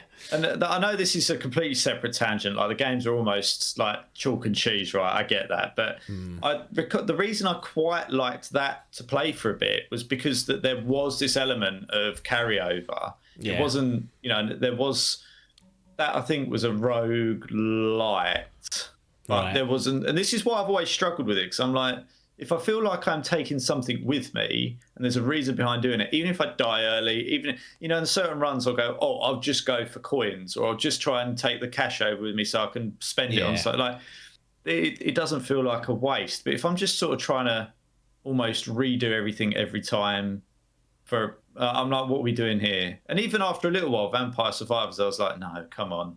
Like, this is too much rinse and repeat. That's what they are. Yeah. That's what they are. So, anyway, Returnal. Cards on the table. We haven't said that for a while, or at least I haven't. No. Well, it's going to be PlayStation 5, right? Like, yeah, that's a given. PS5 Pro is out on PC, so it's one of the games they ported over, but it was part of PlayStation Plus Extra as well, so no extra monetary outlay. That's the middle tier, so that's the one. Had you been waiting? Do you sort of horizon plan what's coming on, or did you just see this as like it's announced it's coming on there and you're in, oh yeah, I'll give that a go? I see it sometimes, and then I'll just add it to the backlog essentially. Yeah, because if you said before that you basically get a year, isn't it, to play stuff? They put it on for a year. Is that right? I think it's right. Something I can't like talk. that, yeah, I mean, He's got to run back. Quick! Fucking balls for the dog, one of those. Annoy him. Sorry, what was the question again? It was, do I wait? There's the thing. Yeah, right, so here's the thing with Sony's. They come on there. Yeah, they're on there for a year, right? Is that generally the rule? For third-party stuff, yes. Sony are weird. This is a first-party game now. They own Housemarque. Yeah. I'd say it should stay on there, but I don't think that's a guarantee. I think stuff has moved off there previously, so it's normally in my own head I'm like, right, you've got a year, and then after that you're on borrowed time if it's still there, and it's your own fault if you haven't got to it. So absolutely, there's stuff that drops on there, and I think, right, that was on my wish list anyway. Should really prioritise it, get it done within the first 6 months or so, and then we should be fine. Because the last thing you want is to get halfway through something and then they go, that's coming off, and you're like, oh, Yeah. I've really blown this. So you're on borrowed time after a year, I say. If you're starting at that time, you've only got yourself to blame when the email comes around saying that's disappearing, and you're left hand in head going, head in hands. I always feel like when I see something come on, in my brain, I'd go, I've bought it. So if I've bought something on a store, I go, that's always going to be there. Yeah. But if they put something on to like a streaming or whatever you want to call it, a catalogue like that, my brain goes, I need to get on that because I don't know what. Like, they're obviously not going to take it off anytime soon, really. But my brain still goes, I should seize that opportunity. There is it creates a bit of urgency, which I don't like generally. So I only have it because I had it on a this extra was on like a discount for like, it was basically 50% off. Yeah. I was like, well, I might as well, because I'll probably play, a handful of games that will equal the cost. So this the reason why I kind of opted out of Game Pass to a certain extent, is like it was creating urgency and rush, and particularly with a game like this, which is fucking hard. You don't want that. You don't want that pressure on there. So even doing it on PlayStation Plus Extra was a little bit of a risk, but I thought I don't have to gamble on this. So buying the game for me is worked better. Wait for that. If I don't, basically the rule is now, if you don't get it day one, you wait for a sale. You don't be paying full whack. Doesn't matter how desperate you are. There's always something on that wish list on sale. Always. Yeah. Yeah. So build up a nice wish list of catalogued items and then grab it when it's on sale, or just at a price that you want it for. Sometimes you'll go, that's 20 quid really, not 35. And then the sale might be 30 and you're like, no, I said 20. And you just got to be a bit patient with it. Yeah, I mean, I agree. I mean, it's very, very little. I mean, actually, the other month was the first time I bought like 2 full price games in a long time. I mean, I think it's been a while since I've done that. I just haven't had any desire, as you say. Like, I've basically been like, well, I'll play that when it's at the right price, especially nowadays when games are 70 quid RRP or whatever. It's like, you got to be offering me a lot to get that off me day one. So let's get into Returnal then. So as you say, you played it on PS5. Chucked on that Pro. Do we want to do the store page? Have you got that? Or we can do that. Yeah. So Returnal. So I think, just to add, I think this is going to be one where there's some complexity to the story. So the store page might help or not. Well, we'll see. Break the cycle. After crash landing on a shape-shifting alien planet, Celine finds herself fighting tooth and nail for survival. Again and again she's defeated, forced to restart her journey every time she dies. In this roguelike shooter, both the planet and your equipment change with every cycle, forcing you to adapt your playstyle and take on evolving changes. Choose to go through the shifting labyrinth solo or share the entire journey with another player in co-op mode. Then, when you're ready, take on the Tower of... I can't even pronounce that. Sisyphus? It had a name in the game, and I can't remember what it was. Basically, it's a tower there. An ascending gauntlet of increasingly dangerous phases focused on putting your combat skills to the test. Engage enemies in bullet hell-fueled clashes, scavenge for alien tech, upgrade your abilities, forge a personal connection with the planet, and piece together Celine's story. And it's got like faster loading. This is like early in the PS5 cycle where they're pushing that Tempest 3D audio, adaptive triggers, haptic feedback, all the stuff that's now baked into many games and should be at this stage was a PS5 in-game feature to help sell you on the game. But yeah, released 30th of April 2021. Yeah, so you picked the bone. A lot of what is in there would worry me. That is almost... If you were making the anti-Logan game, in a lot of ways... Hang on, it's got co-op, online co-op now. Well, the thing is, a lot of stuff for me is co-op playable. Yeah. Right? So that is the redeeming feature. But basically what it said there is everything changes every time. Aliens rocking around. Yeah. right? And I don't be liking them generally, especially if you look at the trailer. They're all tentacly, like creepy things, like very. I'd say it's definitely got a. I don't know if a horror is the right word. It's probably does. Not, it's definitely a horror undertone to it, if nothing else. It's not horror and like jump scary or things like that, but it is, the setting of it is quite. It clearly has a lot of influence from Alien, the franchise. Yeah, this was kind of that's kind of the vibe that I got. A little bit of an Alien-esque vibe, which clearly doesn't particularly vibe with me. But there's a lot to pick the bones out of. I mean, let's have a little look at this story. Right, let's have a look at that. So I'm curious about there's a film that kind of does this. Is it The Day After Tomorrow? I think it's The Edge of Tomorrow.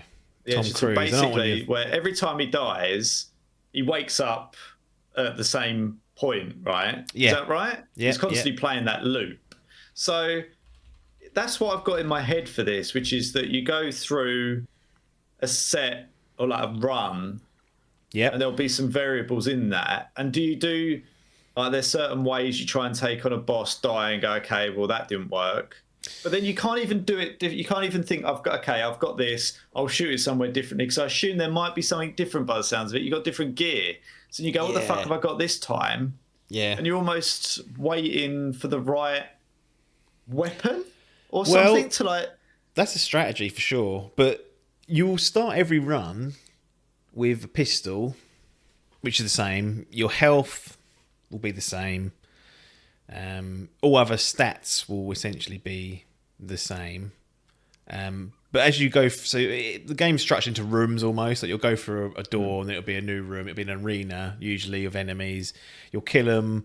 They might drop items that will just give you health. So if you've lost a bit of health, it'll give you some health. Or they might drop an item that will actually increase your maximum health if you get 3 of them. So there's like different types of health items. There might be just resources. So there's resources that you can use to unlock or buy upgrades. They're called artifacts, other objects, weapons, which are there for that single run only. So that resource is gone, so you may as well spend it whilst you're on your travels. And then there's resource that's permanent, that's dropped, called ether, which I'll get to later on. That's where you get the level of semi-permanent progression. Weapons, they will be found in a chest. They could be dropped by an enemy. It is fairly random as to where you'll find them.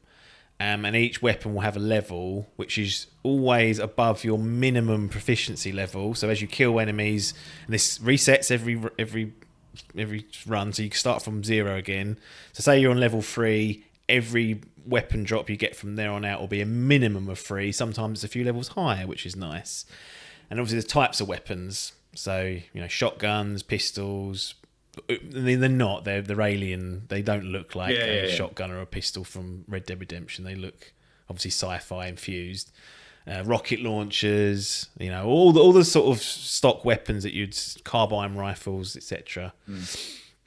So yeah, you might on one run pick up a carbine rifle, which you personally think that's the shit. That's what I need. That's really going to help me. Next run, you might get the shotgun, which usually requires you to be a bit closer, and you're like, that's not ideal. I've got to now adapt. So you can get trapped, I think, if you try and play it and focus in on like a meta build, because you're in no control over that build happening. So very early, at least for me, I learned that you take the weapon that's the highest level always, because you're going to get more grunt from it, and you just have to learn the best approach for each of the weapons. The enemies will stay the same sort of tactics you can use against them. The bosses will be the same, they'll do the same pattern, so you can learn that. But really, if you get dropped with a weapon you're not good with, it can scupper a run. The only other level of permanence, which is somewhat interesting, is that each of the weapons have like a trait. So one trait might be that it fires tracking bullets every 3rd bullet along with it. When you've done that enough times, you'll unlock that permanently. So the next time you pick up that weapon, that trait will be added to the weapon.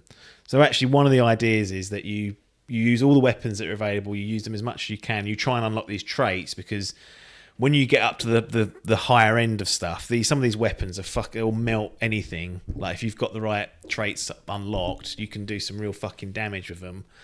Do they increase in like, so that you might be a tracer rocket every third shot, then like a tracer every 2 tracers, and then 3 tracers every third, like yeah.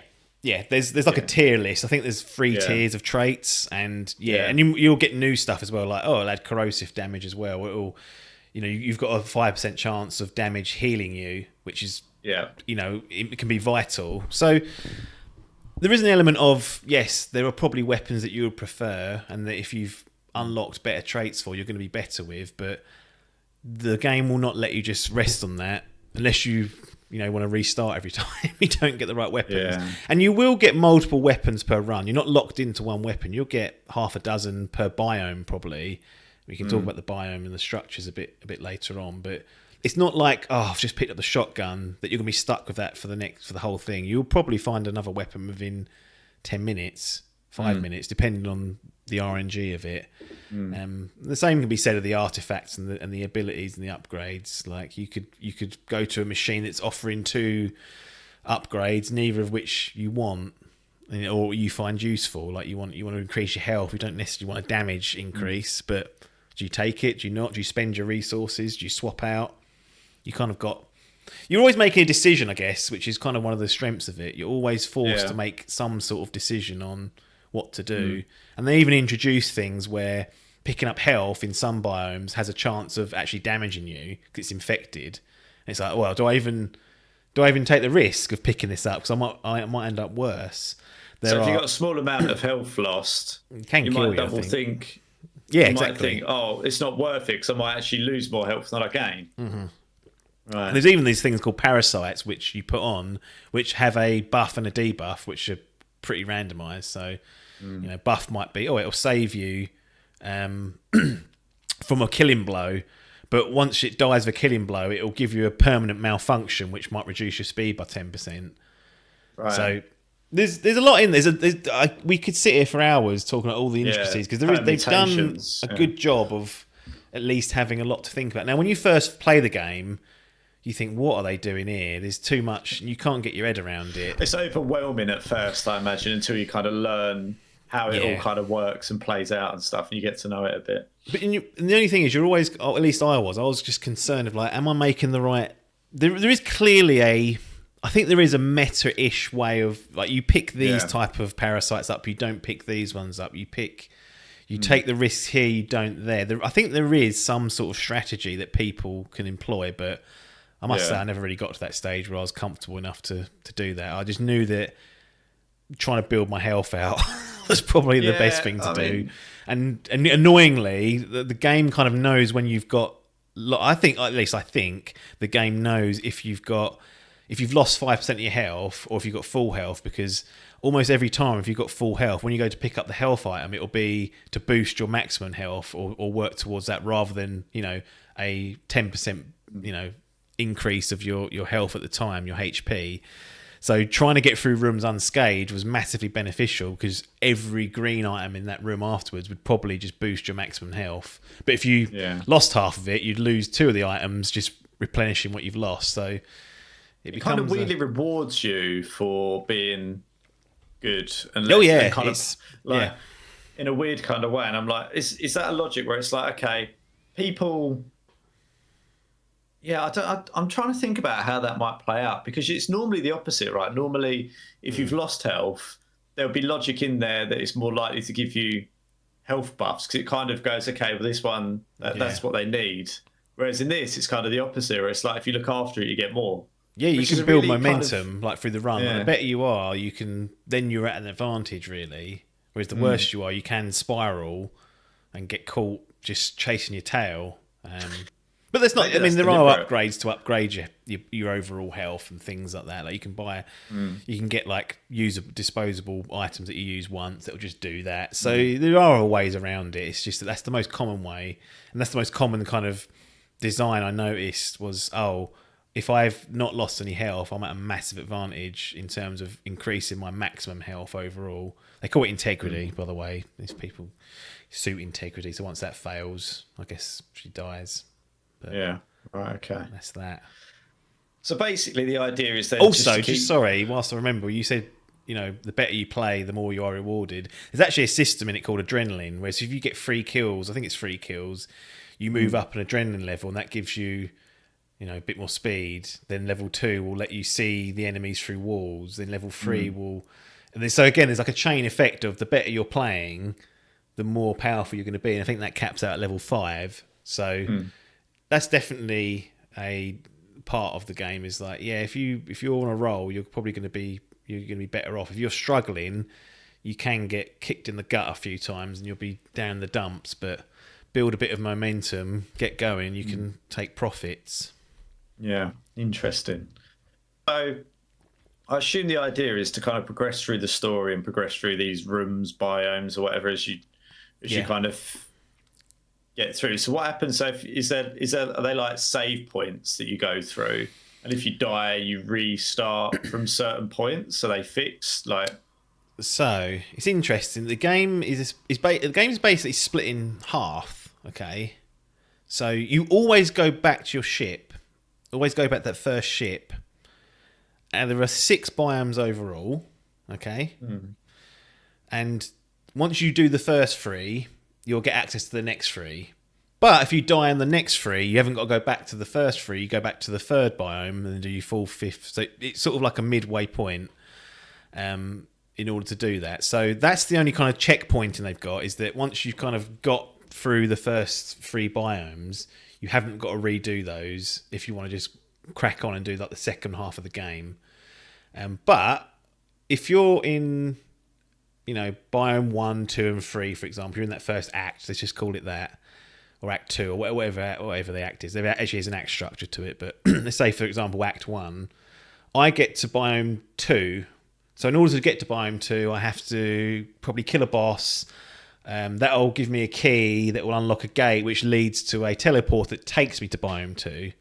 So you die on biome 2, you think, oh fuck, new enemies, it's harder. The minimum, floor of the enemies have gone up. You go back to the ship, you go back to biome 1, you think, oh, I'll go through all that, go through 8 rooms again, kill the boss, get the key, go to the teleporter. In actual fact, it will leave the teleporter permanently unlocked for you. So you've only got to get to the teleporter to go to biome 2. You haven't got to do the boss again. If you want to, you can do. And again, we talked about momentum and building out your character. If you're being thorough and you want to go through biome 1 again, you're probably best off doing that, because you're going to be probably bolstered. Your weapon proficiency is going to be higher. You're going to have a few more artifacts. The resources you've got to spend will be higher. So you're going to come in on a better foot for biome 2, but you don't have to. And usually when you get to a new biome, there's an item that will boost your weapon proficiency to like the minimum level for that biome. So at least the future weapons you get will be of level. So it kind of does have that sort of halfway checkpoint between and after acts, but also whenever you unlocked a new biome, you can fast track and get there. Not instantly, but within a few minutes. If you know what you're doing, you can get there quickly. So it's again designed to take that, I've got to do the whole shit again, I've got to do all the bosses in a row again. No, but if you want to, there's rewards to be had in terms of unlocking items that might end up in a future run for you to pick up. So yeah, I think on that sense, it's not as bad as it sounds. I think when you first sit down, you talk about, I've got to restart the whole thing again. Yeah, but no, not really. It's not a clean run from the start. You can you're starting with a little bit of a foot up, so you can fast track through. And even with like biome 3, for example, you can skip biome 2 to get to 3, so you can go from 1 to 3. It's usually you can go to 2 if you want, then go to 3. Like I said, you can go for all of them. But again, if you want to get to 3, you can just go straight there. Go from biome 1, go for a few rooms. Okay, there's the way to get to 3. Bang, we're off. Interesting. No, it's Frightened. I get what it is. It basically gives you a way to get back to where you were without having to do all of that again. No. You can do, but it'll basically go, look, you can get there quite easily to the minimum point you need to be. Exactly, yeah. If necessary. It's risk reward doing the extra stuff, because you can quite easily get in a real pickle on biome 1, and then you go into biome 3, half health, you know, struggling, like you've used so again it's a decision, like do I go through the time and try and put myself on a higher footing for the next biome, or do I just get there and then deal with it and try and work up from that perspective? So yeah, you do have options. It's not a complete and utter reset of, you know, where you're going to, at least. Could you technically do the game in one run? Yeah, and the people have, like, it's interesting to see the runs. People obviously do it with, you know, stock weapon, no upgrades, all that shit as well, no damage. But yeah, you can. The game will. You could, and again, the length wise, it'd be done in a few hours. Like, it's not, in that sense, it's not a particularly long game. If you did just somehow critical path and bang through it, you could get through it in very short time if you knew what you were doing or was just incredibly talented. This is what I was just trying to get my head around. I mean, I think you and I are usually quite similar in approach, is that I usually like to be overpowered if possible, and like I'm very much like I will brute it rather than finesse it. I mean, that probably does a disservice to you because you're generally better at these. You are better at these games than me. Yeah. But I just mean generally, you've probably got a better capability to be less of a brute. Whereas I'm like, look, I know this ain't my strong suit. I'll just try and continually buff myself to the point where I don't stress over it. I prefer that as well, to be honest. That's why I even like Elden Ring in particular. That's the way to get through it, is to just level up. Like, well, it's just the only way. I say it's the only way. The best way that I generally do games is if I have the optionality of doing things to over level, I will always do it. Like I don't like, whenever I see, if there's anything that's like a level based system or whatever it might be, if it goes, you need to be level 35. Yeah, and I'm level, I want to be at 40 minimum. Right. Yeah. So I want to get to the point where, like, it basically caps you out. So it's still challenging, but you're not. Yeah, I'll always try and do that. So with these sort of games, I imagine I'd be like, right, I'd rather do more runs than necessary, so that I've got whatever extra buff I can get to make it a little bit more of a walk in the park, which is counterproductive, really, because it probably takes longer than as if I was like, right, okay, let's try and be clever. Yeah. But I just don't want the stress of having to think about it that much. No, I get it. So what we've kind of, I know we don't really like to touch on overall story in too much detail, but I think, you know, do you feel like the story is the game? How do I word this so that makes sense? Does the game type fit into the story, or do you feel like the story is weaved into the game type? Like, no, do you see what I'm trying to get at? Like, are those two linked, or they've basically the story is the game design, for lack of a better term. Like, that's completely and utterly baked into what's going on. You know, the cycle is constantly referenced. She knows, she understands. Celine understands she's trapped in this weird cycle. Every time she dies, she goes back to, you know, the ship and whatnot. And it's to understand why that is, what's causing it, etc., etc. And that's you know, a lot of the narrative is around that. So yeah, it's not like it's it plays like a traditional game at all. Like, the story is designed with the gameplay and the way the way the game operates in mind. However, I don't think they do a very good job of actually delivering a narrative that's, I'm not going to say not compelling, because it is. The idea of it, of trying to suss it out, I think is a good carrot to have on the end of a stick. But unfortunately, too many times the game is, I get less and less tolerant of the. Well, I don't know if I get less and less. I think if you do it well, it's good. But if you don't do it so well, it's a drawback, where it's like, well, that's up to your interpretation. It's like, well, with what's going on here, I'd like to be told because it's very weird. Like, can you help me out? Nah, well, it's very obtuse and very. Is that the right word? I think it's the right word. It's very Yeah. opaque. It's not very clear as to what and why is going on, and you could be left finishing with questions and not answers, that type of thing. So if you're in it for a narrative experience, you may find the whole idea of it very compelling, but don't expect to be, full blown Last of Us type arcs of closure and whatnot. Like, you'll probably be left thinking, well, I think it's that, but I've got no idea. And in that case, you're on the internet and you've written Reddit and you're reading all manner of trash that's coming out of people's gobs. So it's one of those where and I can't decide whether I've never quite. Films do this as well, don't they? Like, it's very clever. It's like, is it really that clever that you've just left it? What's the Sopranos? biggest one that's always pissed me off? What's that one with DiCaprio and the dreams where you go into different layers of dreams? Inception. That is the one that is always. And there's another one, Shutter Island. Right, they're the two. Yeah. Right, where it's like, I want to know. I just when I watch a story, I fucking hate it when they go. It's sort of like, you pick the bones out of that. It's like, what do you mean? You're telling me the story, and I've got to fucking make up the ending, have I? Like, what? The Sopranos is the major one. Like, people that know. Like, there's elements of that story where it's like, ta-da. Yeah, Don't tell me. I mean, artistically, like, I get it, but I find it a bit up your own arse. Yeah, a bit pretentious. Yeah. That it's kind of like, I'm so clever, my story could have multiple different layers and meanings and this, that, and the other. And it's like, oh, is he or isn't he? Or like, it's like, fuck off. Like, just what I want from a good story usually is closure. Right, I like closure in a story. I like it to be start, middle, end. I don't like it to be start, middle, figure it out for yourself.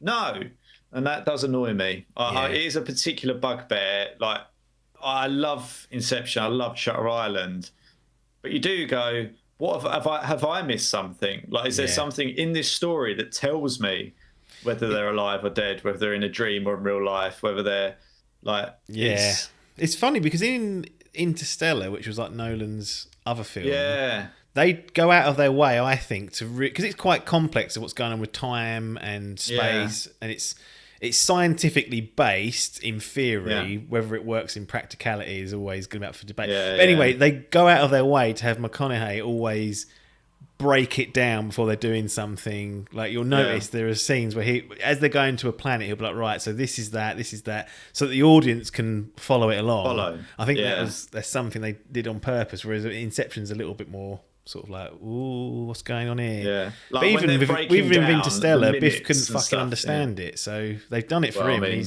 the brain dead's lost it.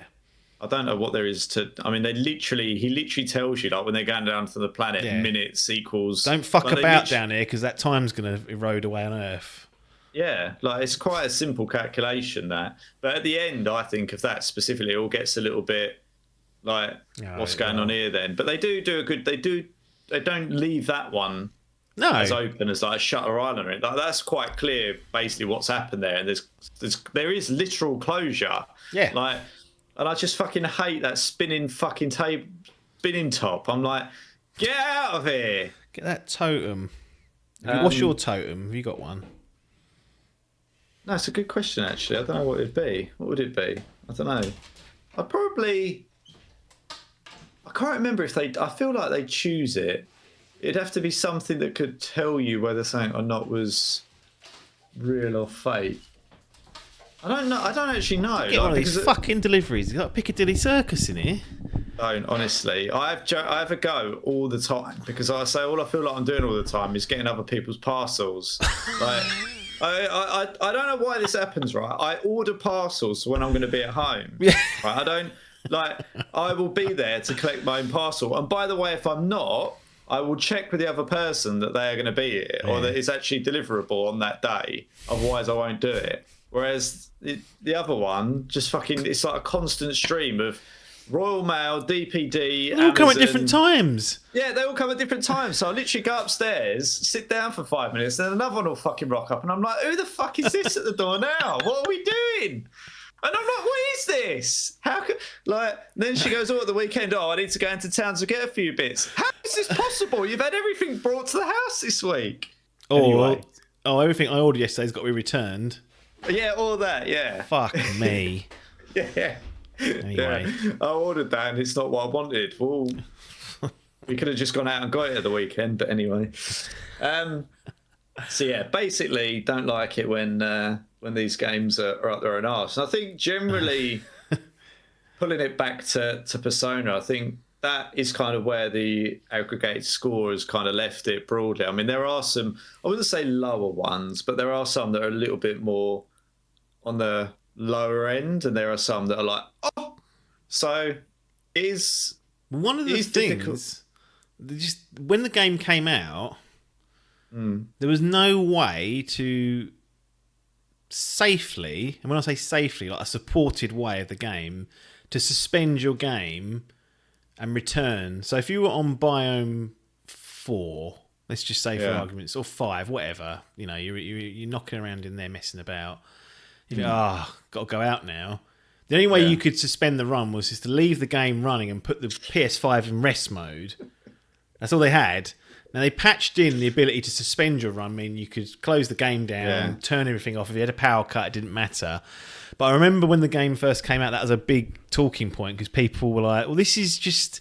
Like, I get you don't want people to be able to manipulate it, and because they added this save function, you can manipulate if you want to. If you want to fuck about with downloading the game to a USB or upload it to the cloud and then, you know, turning it offline. Essentially what people do if they want to cheese it, this is just a tip if you're out there, you get to the boss room, or you get just before the boss room, and you think, right, I've got a fucking...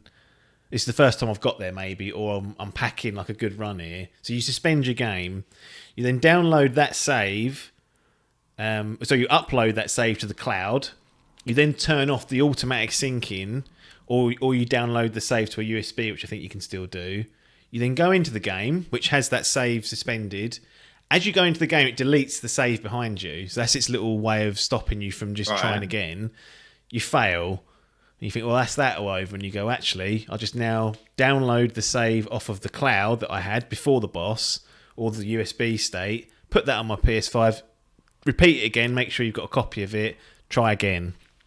That's how people cheese it. I don't know if that's what they were afraid of when the first game came out, but I will say, having done that, not on this game, but on other games previously, just to see what it's like, it's a fucking ag. Like, it ain't. Most people ain't going to be doing that. They don't even know it exists. So, if the reason was to stop people cheating it, then, you know, it didn't matter. It's there now anyway. But I think when it first came out, there was definitely a bit of like, why have you done that? That seems...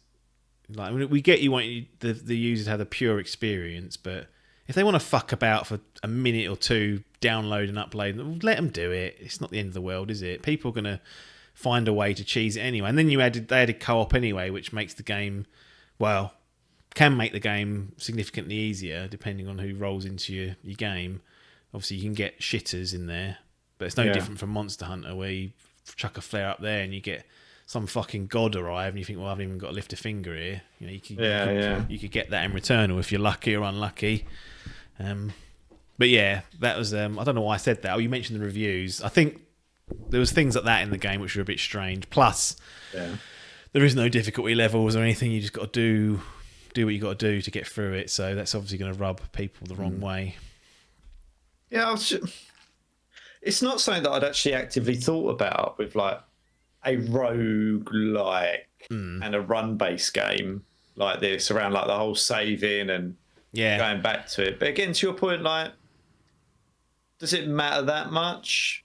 I mean, I always say it doesn't, but the thing is that arguably what it should do is, I guess part of the problem is because it breaks it, the game's broken up into such large segments anyway, that makes it more difficult. Whereas a lot of other little rogues that I've played are kind of like quick rooms that you do in 5-10 minutes, and then do you know what I mean? It's sort of a different kind of format. But I guess the format of the game kind of makes that a bit more challenging because it's broken down into 2 halves that you have to restart from. So Yeah. But yeah, I mean, as you say, how many people or what percentage of people are actually doing that faff every time? Like, surely it would be a low percentage. I just wonder if it's one of those things where they're so far up their own arse. Sometimes I think, like, a lot of, like, if you think about it, like, a lot of these people that probably develop this stuff would quite happily sit there for 4 or 5 hours in a run. Yeah. Like, I'd think about, you know, they've got 45 minutes until their wife gets home, and they're like, well, do you know, it's just not a consideration. So it's one of those where they probably just thought, whoever picks this up, why would they not do it for 4 or 5 hours at a time, or whatever it takes? Yeah, like it's fixed. You know, maybe it's just sloppy. It's fixed now, but it was a strange thing not to have in there. Yeah.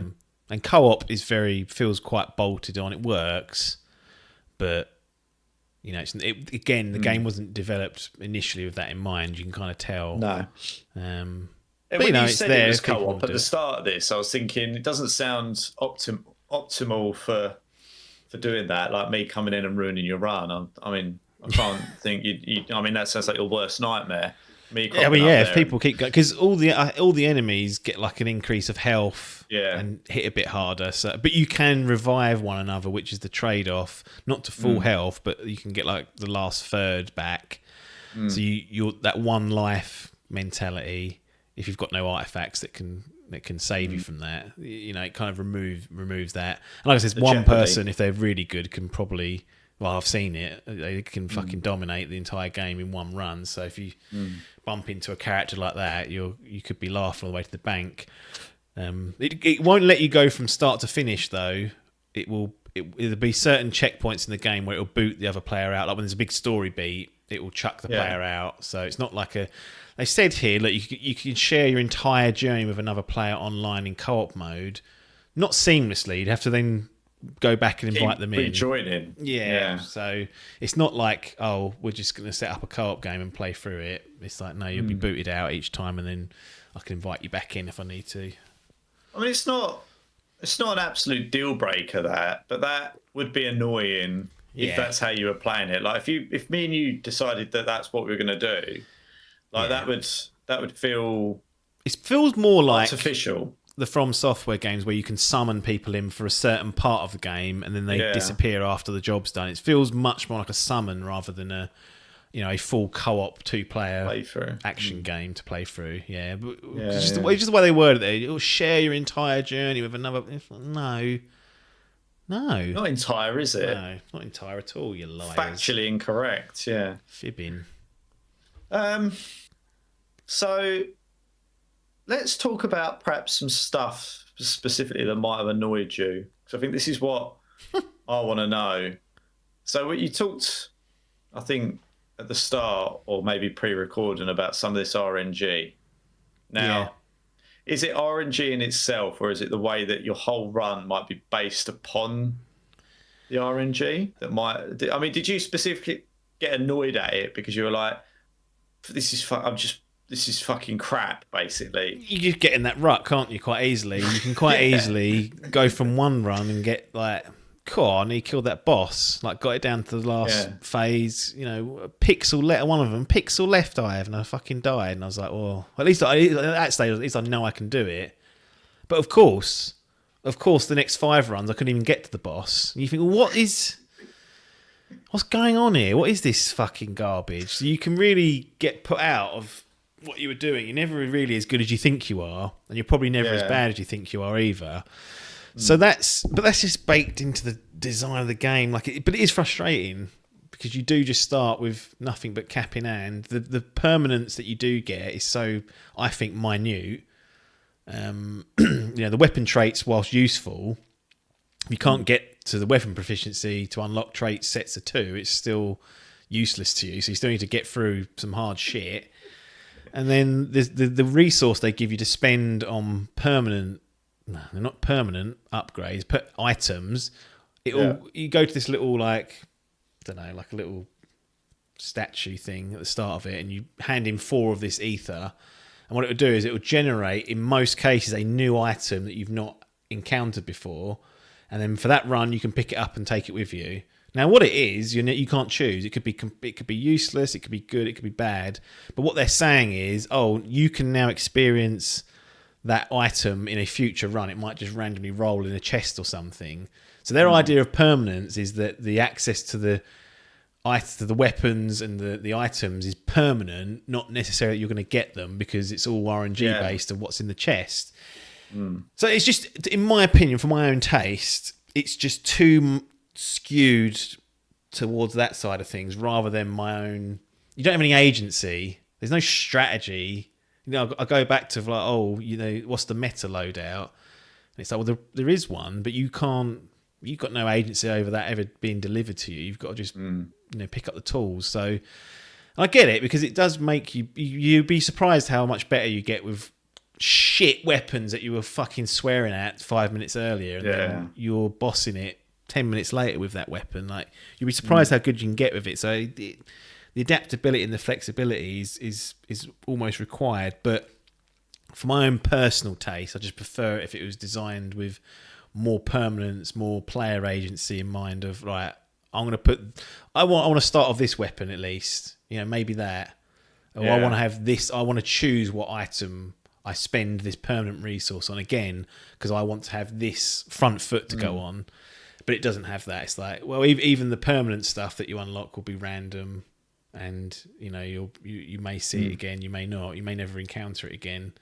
There's even I think there's strategies on there because there are weapons that are sick that basically say to you, don't pick up any other weapons other than this type of weapon because it reduces the pool of weapons that you'll get later on that can be upgraded. So rather than having a selection of a dozen weapons, you're only going to get 4 of them, and they're all going to be of the meta higher level games. I mean, I never looked at that sort of stuff, but I have read that there's strategies out there to do that. If you really want to finesse the game, don't pick up the shotgun ever. Essentially, if you see it, don't pick it up. You stick with what you've got because the next weapon you get will probably be a higher roll of one you do want. So it's just the design of it. I think just is a bit further away from what I'd prefer, and I think having played Hades, that's a more amenable structure. And going back to the narrative, that was baked in as well, but it was done really well. That was a well told story within the Roguelike / light structure. But I would say, pound for pound, the moment-to-moment gameplay of Returnal is really good and probably better than Hades. Doing this in 3D, all this bullets and shit, it's beautiful for one thing. It runs like butter. It did actually, when I dropped some fucking big explosions on big enemies, it suffered a bit and went, oh, what are you doing here? And I was like, this is a pro. Really? What's going on? Fucking 4 years old, nearly 5 years old. What are we doing?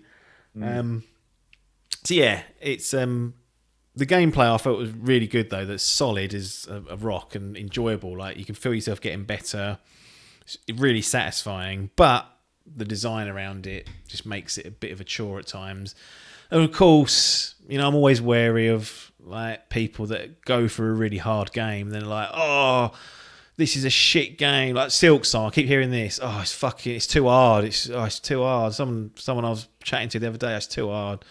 Blah, blah, blah. A week later, they're like, oh, yeah, I finished it. It's probably my game of the year. And I'm like, well, just shit over it for 3 weeks. You couldn't get past it. So again, I don't tend to fall into that trap of something that I'm proud of getting past. I'm normally more annoyed that I've had to spend time doing it and got through it. But I know there's people out there that the challenge is the ultimate apex. So therefore, when they do it, it's then the best game they've ever played. Whereas I find the process at times tiring. So when I'm done, I'm like, right, I'm relieved. Yeah. Yeah, no, I get it. I mean, it's a specific type of game for a specific type of people. I think if you like them, you like them, and you'll always vibe with them. Whereas perhaps if you lean into it a bit, as you say, that you kind of tend to in certain ways, it still just kind of feels. Like we said at the start, I mean, I just like to feel like I'm always making progress and that I'm in control of how. Yeah. I hate the idea in games that I haven't done something because the game's decided that I haven't. I think we spoke about this before. Like when the game's given me lemons, it's kind of like, okay, you kind of just get a feel, didn't you? You just go, I'm fucked here, and I've just got to play through it and wait for the inevitable, and I've just got to hope for a better one next time, like that. Yeah, that just doesn't vibe with the way that I play games. I like to go, okay, what have I done wrong there? Then how should I be approaching that differently? Have I upgraded my character in the wrong order, or do I need to focus on doing something before I get to him? Yeah. Whereas in this sort of game, it's probably just because you need to go through the motions to get a better run. Yeah. And that just grates on me a bit, but it can turn around though. There are definitely roguelike, there are elements that where it can turn around. Like you might get a really an artifact that really helps you out, and you're having like the worst run ever, and then the next weapon you get is like the king weapon that you always wanted. I think that's again, you're not completely stuck in this one. Like you can work your way through it, but again, you don't have any agency over it, and the longer you play, the better you will get just naturally. But doesn't mean anything. I got to a new biome first time, got to the boss, beat the boss first time. You know, I was like, oh, lovely. I had one of those, like a leech trait on my weapon, which was giving me health back every time a percentage chance of getting health back when I hit someone. And because it was an auto weapon, the percentage, even if it was low, the amount of volume just meant you were picking up health enough to overcome most damage. Then I had the other one. I said 1 pixel from killing it the first time. Thought that's no drama. And then 2.5 hours later, we just can't even get to it still. And you think, well, have I got fatigued? Is it me, or have I got a bit unlucky? It's hard to always tell, but the game gives the player that excuse to blame that. So I tend to blame the game, not myself. Yeah, no, I agree. Right, is there anything else you want to say about Returnal? Other than the adaptive triggers on it, Sony got these adaptive triggers. Yeah. There's an alt fire for each weapon, which is like a powerful, blast or something. It won't even be a blast. It could be anything. It could be a laser. It could be whatever. But there's a cooldown, so you can't keep spamming it. So you use it, and then maybe after 30 seconds you can use it again. The way in which it operates is quite interesting. So you hold the left trigger down, and then halfway through, you'll feel resistance, and that's how you aim down sights normally. So you're firing your weapon, like shooting or whatever. In order to get the alt weapon, you hold it down fully, and it will then engage the alt weapon. So I just wanted to call that out, because I think I know some people hate it because actually it's quite difficult if you've been playing third-person shooters or even first-person shooters to kind of get your head around that. Yeah. But once you get your head around it, it's actually quite nice to be doing it. So yeah, just wanted to call that out. Instinctively, yeah, you kind of want to pull it all the way down every time. Yeah, of course, right? yeah. But they have developed it in a way that you feel it. Like you think, when I say that to people, they probably think that sounds like a nightmare. It's like, yeah, but it works. Yeah. Whether it should be in every game, I don't think that's the case. There's also, they've pretty much stolen the active reload of Gears, which I'm glad to see, because so many games don't do it. So there's an element of active reload which will increase the speed of your reload, and also give you a buff the next time you do it. And if you do the active reload, do it outside of the kind of preferred area, it'll take a bit longer. So that's nice to see in there as well. There's all these. That's what I mean. Gameplay wise, it's really solid. Which, well, maybe I'll say it for the end, but I'll say it now. Which is why Saros, I think, if it has a level of permanence in there, that makes it just turns it towards the player a little bit more and continues with the gameplay. Could be laughing. Could be the winning combo. It could be for Joe. Yeah. No, I agree. Yeah, it sounds. It does look. It's very colourful. It looks like a fun game for people. Not for me. I think my exact quote was, "You wouldn't want to play this if you got epilepsy." No, because it is very stimulating for the eyes.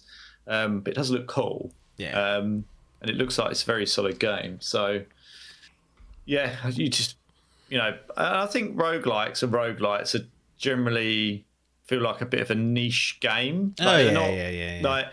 And I think what could probably turn it for them is if they make it more accessible to people outside of that genre, then it might be seen slightly differently as well. Not that it was badly received at all. It certainly wasn't, but no. It's definitely something you've got to work at, though. But yeah, then people that enjoy that process will love this. So again, different strokes, different folks. Yeah. Right, you good to move into the gallery? Yep, all good. Cool. Right, so we, as usual, we'll drive up, go through the front door because we've established before that we don't like the back. I mean, look, if this don't go into your gallery, I'll eat my shoe. So, you know, I really think it's going in there. It is going in. You're correct. So yeah, it's probably just a matter of scrapes in. I mean, does it? I feel like I know where this one's going, but I could be as always wrong. I think that there is some frustration there with the RNG and those little bits around it being the lack of permanence. But I think overall, I can see you giving this a gold. That's where I can see it landing.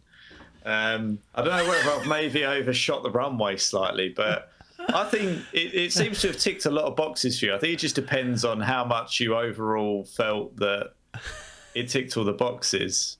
So be intrigued to see where you put it now. It's not a gold. We can say that with confidence. It's not a platinum either, just in case people thought I was trying to be tricky. Like Hodgkinson. No, what was his name? Hodgson, is it?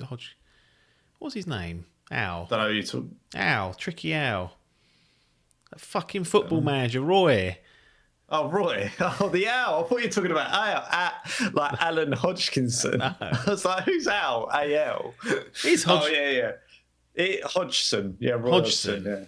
Yeah. Yeah, so I wasn't trying to be tricky. I'm giving it a platinum. Oh, yes. Okay, yeah. If anyone isn't aware of that reference, have a look at one of Roy's post-match interviews. Trying to be tricky? Well, you were. They were trying to be tricky with this story, which is actually one of the reasons why it doesn't even get itself a silver. Oh, wow, really? In the bronze cat. It's just too much baggage with it. Yeah. Too much baggage. They've, the tower that they've added as well is like an endless mode. Which is fine. Actually, it kind of strips down the game a little bit. I should say that it's actually a really good bit of free DLC. Like if you bought the game and haven't gone back to play it and you liked it, that's really good. So, thumbs up there. But yeah, the narrative beats didn't really sit with me. The some of the stuff it asks you to do is really obscure and not as interesting. It feels like a bit of retreading. I mean, you are playing levels over and over again, albeit the combinations of rooms have changed and the enemy mix might have changed, but even then they still find a way to add filler into it, and you think, well, I get the game's kind of built on that, but also some of the tasks you're asking me to do, I feel like this could have been streamlined a bit better. And yeah, like the fact that it's just designed a little bit towards too much RNG, and you can say, well, get good, and it's like, well, maybe, but also I know that just from my own experience, you can get yourself laughed at quite easily. And the permanence thing was just a little bit of it could be more in that space. I'm hoping that Saros fixes most of that, because then you may well be talking golds. But core gameplay's there. Like if you prefer, certainly if you're one of these gameplay over narrative, don't care about narrative, tick. If you love a challenge, tick. And if you like the look of it, watch a trailer, you've got this sort of alien-esque atmosphere, sound design, etc., then a tick there. But if you're not up for the challenge or want something different out of your roguelikes or roguelites, then might be one to skip over. If you've played them, you'll know. I think you get a good idea if you've played Hades or something like that. You'll understand what you do and don't like. And this falls into the harsher category, which I think will turn more people off than it will turn on, if that makes sense. So yeah, even those From Software fucks, because they'll struggle with this because it won't let them over level. So they'll be sitting there going, well, hang on a minute. I thought I was the God's gift to gaming. I can do anything. And this will humble them. And they'll be left squirming. They'll be calling me for co-op help. And that'll be the laugh. That'll be the fucking irony of it all. Yeah. Anyway, it certainly has its positives, but has some drawbacks as well. But as we always say, you're in the gallery, so don't be complaining at bronzes. Not to be sniffed at, as always. Very particular person this is aimed at, I think, with particular preferences, and people that just will nope out of it immediately, which is the right thing to do. So, Yeah, you know, interesting. I think most people know whether they would care to try this or not. You shouldn't be going to this game thinking, "Oh, will I?" You should know. Well, I'm not going to tolerate that, or actually, that sounds exciting rather than annoying. You're like, well, you're cashing in here. It's very clear what this game is and isn't. So at least it should be now after an hour and 10 minutes. If you haven't got the picture by now, then we haven't done our jobs right. Exactly. Right. I think that's it. Let's hope Saros is good. But Returnal goes into the gallery, earns itself a bronze. Thank you, Mr. Logan, for asking all the poignant questions and getting us off track as usual. Could have probably been done half the time, but there we go. It will happen, unfortunately. Yeah, can't be helped. Everyone else will bid you adieu and see you on the other side.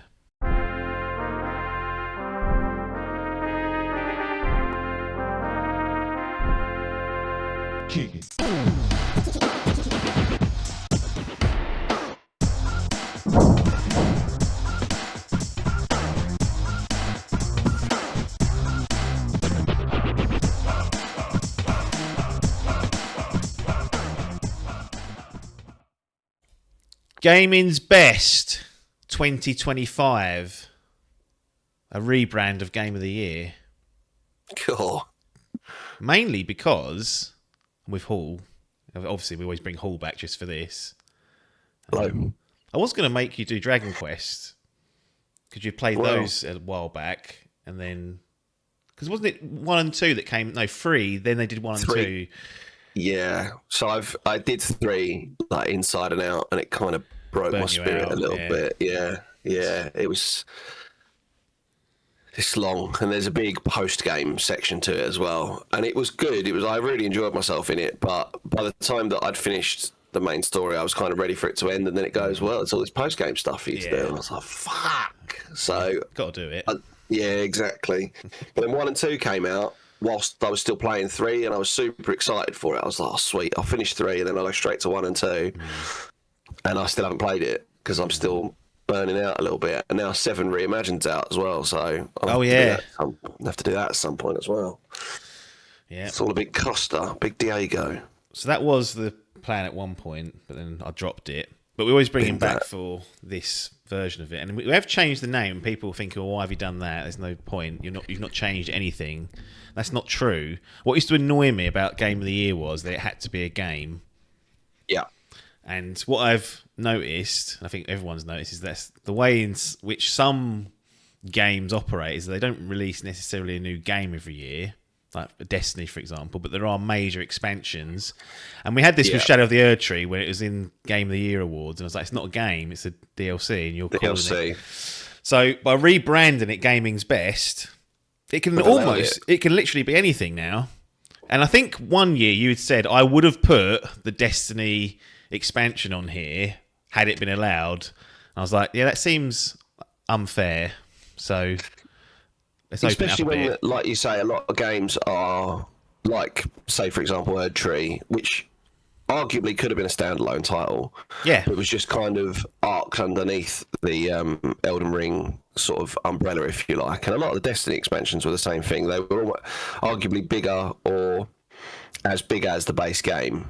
Yeah, it did feel a bit, maybe a little bit unfair to then exclude them. Yeah, especially when we are such blowers as a group. Let's be honest, like our list is normally quite different from like the mainstream media's list of games because hardly any of us. Well, we don't play everything. No, I'd love to be able to play everything. Yep. But I mean, you're as bad as I am in that I don't feel like I've properly played a game until I've put at least 40 to 60 hours into it. Yeah. Sometimes significantly longer. Like, obviously, if a game is only 8 hours long, then so be it. But I don't play a lot of games like that. So, yeah, it's kind of... it's hard for us to get through. Yeah. A lot of the mainstream, a lot of the AAA titles that are getting bigger and bigger and bigger because that's seemingly what people want. So this felt like a good way of managing it, where we could actually have some input and they'd be reasonable nominations, and we don't end up with people just putting absolute guff in because they feel like they have to put something in. Yeah, and we still have, I'd say, one example of that. Some people were sensible and abstained. Of course we have an example of it, because we still have at least one fucking moron in our group, unfortunately. But there you go. It is what it is. It's the lesser of two evils, I think, allowing this, and then you get the odd shitter. Yeah. So yeah, I mean that's how we've kind of changed it. So also, I think things like early access as well, we've completely excluded those before. Like I always think back to Valheim, which we spent probably 50, 60, 70 hours on. The 1.0 release didn't come until 2 or 3 years afterwards. And it's gone by then. The whole the momentum of the game's gone. That's not the story. Horns had bolted. Yeah, that's exactly it. Yeah. So allowing things for early access, allowing expansions, allowing 2.0 updates, things like that. I think there is a line somewhere, and we've got close to it, I think, with the very first game that we're going to talk about. But I think keeping it more open is better than locking things off. Yeah, we also, I think in previous years, you'd asked everyone for a few games, and then a select few of us kind of narrowed it down. Yeah. But this year, you kind of went, no, one game each. Let's keep it nice and on the straight and narrow, because otherwise, again, and I was guilty of doing it, where I would put a game forward that I hadn't played because of the hype that was surrounding it. Right, yeah. So I would put, for example, yeah, exactly. Like, you'd know that Shadow of the Erd Tree, for example, was a spectacular DLC. It'd be like, well, I know other people in the group have enjoyed it, or I know other people in the group have played something and raved about it, so I wouldn't mind that being put forward. Yeah. Whereas this way that we've done it this year, I could just go, right, this was my game. This was the game that I played, or the expansion, whatever, that I played the most this year and enjoyed it the most. And it was a lot easier just to go, because there was only really going to be 2 or 3 for me that I would put forward. And it was quite an easy winner in the end. So, yeah, perfect. Hopefully we've made it better. We'll see. Get complaints across the board, but we'll run about. Care. And we're actually doing it in a reasonable time. Like, it's by the time this goes out, we'll be in April. So I'll give people the first quarter to catch up on any oldest like 2025 stuff in case they missed it, and then we're in. I think last time we did it in like July. That was trying to be like the world's latest Game of the Year awards we were trying to go for. I think we succeeded. Well, this is the other problem with Game of the Year, because games that get, or you said this every single year, but games that get released in November, December get stung because people just don't have a chance to play them and ingest them as much, and then they can't go for the award the following year. So I don't mind doing it a bit later. I think we've kind of hit the sweet spot this time, in that I think 3 months should be enough time, or like 3 months of extra time should be enough for people to have played what they wanted to play, and go from there. Absolutely. Well, let's get into it. First game, and we're doing this in release order. I think I'd normally say I'd do that. I don't think I did that last time. I think I just did whatever. But this is in release order, so there's no alphabetical. There's no giveaways for votes. And like Hall said, I just asked everyone for one game, and some people didn't even manage that. Abstained. And I was like, but I'd rather they do that than try and lie their way through it. So, true. It's easier, and it means less for us to do at this end. If everyone put a unique game down, that'd be a right pain in the arse to rattle through in a reasonable time. So that's that. So this is the new system. So this is probably about as close to the line of being acceptable as we're ever going to get, but might as well do it in the very first iteration. Cyberpunk 2077 Ultimate Edition on Nintendo Switch 2.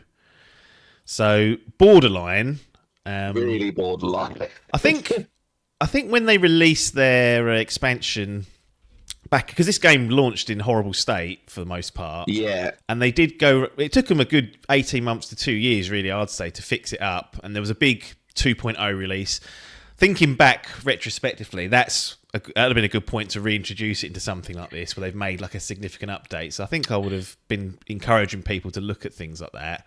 This Switch 2 is its kind of own unique thing, so I think you can argue the Steam Deck is there now, and but the Switch 2 is still they're not just that's a pain in the arse for them to do. And actually, if you look at the feature set they've added for the Switch 2, it's got motion control mode. So if you want to, you can lob grenades using the Joy-Cons. You can do the melee fighting with the Joy-Cons. They've got the mouse sensor mode. So if you wanted to try and play this as like you were playing it on a PC, you can use that. You're a crack addict. Yeah, obviously handheld mode's there. They've got the gyroscope mode as well, which I quite like on some of the games where you're aiming, which gives you a little bit more action. They have gone out and put some bits and pieces into it. Obviously, I played this back years ago now. It would have been 2-3 years ago. And this was the Ultimate Edition when it first launched on PS5. 90 hours plugged into it. Excellent game. And by all accounts, the feedback that I've heard from hands-on from the people within our group and just doing the research is actually a really good port of a highly complex game that wouldn't even run on a PS4 or an Xbox One back in the day. So they've done a really nice job of actually taking the time to bring it to Switch 2 in a good format. Yeah, I think you're absolutely right in that when it was initially released, and like you say, it was in a bit of a state. It got absolutely slated to begin with regards to frame rate issues and bits and pieces, and then it benefited hugely from the new hardware coming out a couple of years later after it initially launched, when the PS5 and Xbox Series X came out. But you have to say, fair play to them, because as you mentioned, like I get that. I mean, they didn't even bother with the Switch one, which is kind of understandable. But I don't feel. I think you're right in that. Personally, I don't see the Switch 2 and the Steam Deck as necessarily like a direct comparison. Like I get that they're probably the closest things to one another that we've got at the moment, but you know. The Steam Deck and like the ROG Ally and whatever else are off in their own little kind of ecosystem of Steam games and bits and pieces, whereas Nintendo is they're just still Nintendo, aren't they, doing their own thing. So it's nice to see a game like this coming across and being done well across the Nintendo Switch 2, because I feel like that's where the Switch fell down quite a lot, in that all of the third-party big AAA titles, and I appreciate this is now a 5-year-old game, so take that with a pinch. But you know, if you kind of look at the PlayStation 5 Xbox X release, it's more of a 3-year-old game, but still, the Switch lacked a lot of these big AAA titles coming out because it just didn't have the gumph to back it up. And yeah, okay, it's taken them a while to get it to a state, but it's very playable, and it's a good way for those that have only got a Switch 2, you know, people who have got one for their kids or whatever. If you do want an adult game to go and play, because you're not going to have like a GTA 5 or something, this is actually a pretty decent alternative of something that if you want to pick up and play, is in quite a decent state. Yeah. Even I know it's early for the Switch 2 still, like we're less than a year into it. Yeah, of course, yeah. But we are seeing like Resident Evil Requiem as another great port. Like, because what happened with Switch 1 is that we got a few of those, and maybe we are still in that area, so maybe we're jumping the gun a little bit. But eventually you got cloud versions of games appearing. Yeah. Like, oh yeah, Resident Evil 2 is on Switch, but it's the cloud streaming version. I was like, that's not...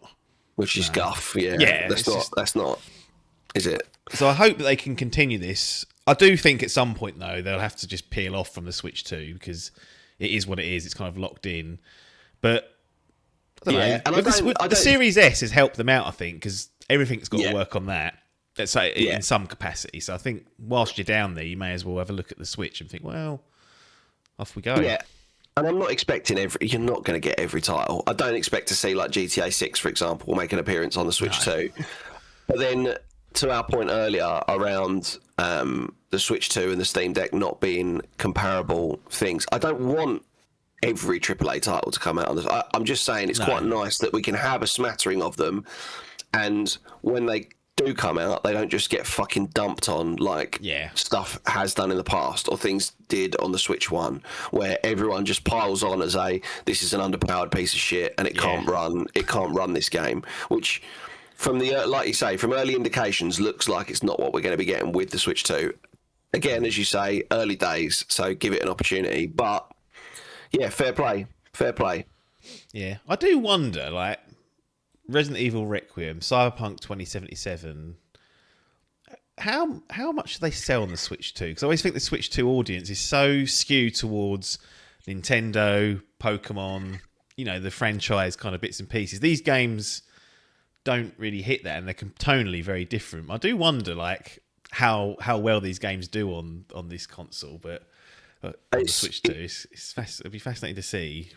Yeah, I can only imagine it's like I say, people who have got like a Switch 2 for their kids and then think, oh, I wouldn't mind, like, you know, I haven't got a PlayStation 5 or a Series X or a PC or whatever. So, but I wouldn't mind playing something that's a bit more of an adult title on the Switch, so maybe I'll pick it up there. But, like, I wouldn't dream of buying Cyberpunk on the Switch 2. No. Like, the thought wouldn't even cross my mind. But then I suppose other people doing a lot more travelling and stuff, then maybe they might consider it, you know? Yeah. And like Paper, he pretty much plays Switch 2 and PC. And he loves collecting the games for the Switch 2. games. So Yeah. he's playing all this weird shit on the Switch 2. But that's more because he's not brain dead, but, you know. Wow. We all know what he's like. But yeah, Cyberpunk 2077 Ultimate Edition for Switch 2 landed on launch, done some good stuff with it. On to what people might expect to be on the list from a Nintendo perspective. Launched with this console itself, Mario Kart World. I'm not a big Mario Kart lover. I never really have been, other than like Super Mario Kart. Like, I just don't. You weren't really much of a Nintendo man, though, were you? No, not really. It's I like remember you were. Super Mario World. Like, I like those sort of games, but I think SNES stuff and before perhaps, but yeah, like I feel like Mario. Don't get me wrong, Mario Kart on the SNES was big, but I feel like Mario Kart 64 was kind of what set off. And if you weren't in on that era, then I can understand you missing the later ones or not being blown away by some of the later ones. Especially as recently we've had a lot of guff with Mario Kart, like 7, 8 Deluxe, etc. Were kind of. It felt like they weren't quite up to the caliber of previous. Well, it was still awesome to play and still played brilliantly, but it felt like World was a bit more of a step back in the right direction from my eyesight, well, from my viewpoint anyway. Yeah, I mean they promised this big open world kind of thing that you can go around and mess around. They changed how some of the circuits worked in that you weren't doing 3 laps of the same track necessarily. There were what they called interlude or intermission tracks where you drive to the track. I was like, okay, that's kind of new. Knockout mode, I think it was called. That was actually, I enjoyed that, where it'd be a checkpoint. You have to be in the top, 15 to start with. Then the top 10 is it was almost like a battle royale type go. I liked that. But then eventually, once I'd played my sort of 15, 20 hours, unlocked all the cups, done, got the credits rolled, unlocked mirror mode, whatever it was. I was done. I never went back and played any multiplayer. You're more of a Mario Kart lad. The changes they did make to Mario Kart World, do you think they stuck the landing on them, or do you think some people were a bit like, well, that's not Mario Kart now, you've been fucking about with my Mario Kart? Well, it's funny. So I enjoyed it. I played it quite a lot more than you did, I would imagine. And I still do play it. My kids love it. So I play it a lot with them. The Knockout Cup, I actually thought were pretty bleh. I like the concept of it, but a criticism that a lot of people had, I probably include myself within that, is that the intermission tracks, these bits where you're travelling from point A to point B, it's a long straight road for 90% of it. There is just a lot of long straight roads between tracks, and it's come under a lot of fire. It's lucky that it's such a good game for track optimization with the jumps and being able to boost off of items and bits and pieces. It's crazy some of the stuff I've seen. Yeah, so people have the spent skill a long time. ceiling is really high for this one. If you want to master it, it's mega high. And that has kept people playing it. I think if it hadn't had that, a lot of people who play a lot of Mario Kart online were complaining because 90% of the online races are point A to point B. You don't very often get the opportunity to just race around like 3 laps around a track, which is generally what the audience, at least for a lot of the high level online play, wanted. So it came under quite a lot of criticism from them for that reason. And as you say, I think because the skill ceiling is so high, it's kept people with it. But yeah, it's some of the changes they made, I don't think have landed quite as well as the open world piece is kind of fun, but after a while, looking for the question marks and the peach coins and stuff just becomes a bit of a chore.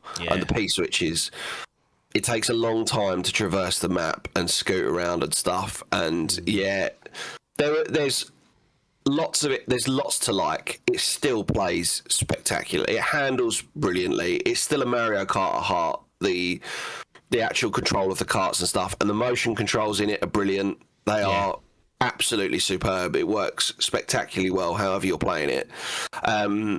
But yeah, there's definitely a few things that, I mean, hopefully it'll come in later updates potentially. Hopefully Nintendo, although they don't have a great track record of listening to the fan groups for stuff, hopefully they listen, because I mean, even little things like there's no 200cc mode,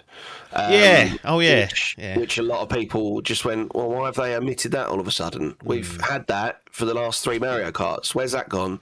Because that, again, for those high ceiling players, was a big thing, because it takes you out of the realm of just holding down the go button and drifting around every corner to actually you need to brake occasionally when you're doing 200cc. Like, it adds an extra level of difficulty to it, which for some reason they just chose to omit. I don't know whether it's coming or whether the plan was to do it later, but yeah, a couple of strange decisions that were made with it.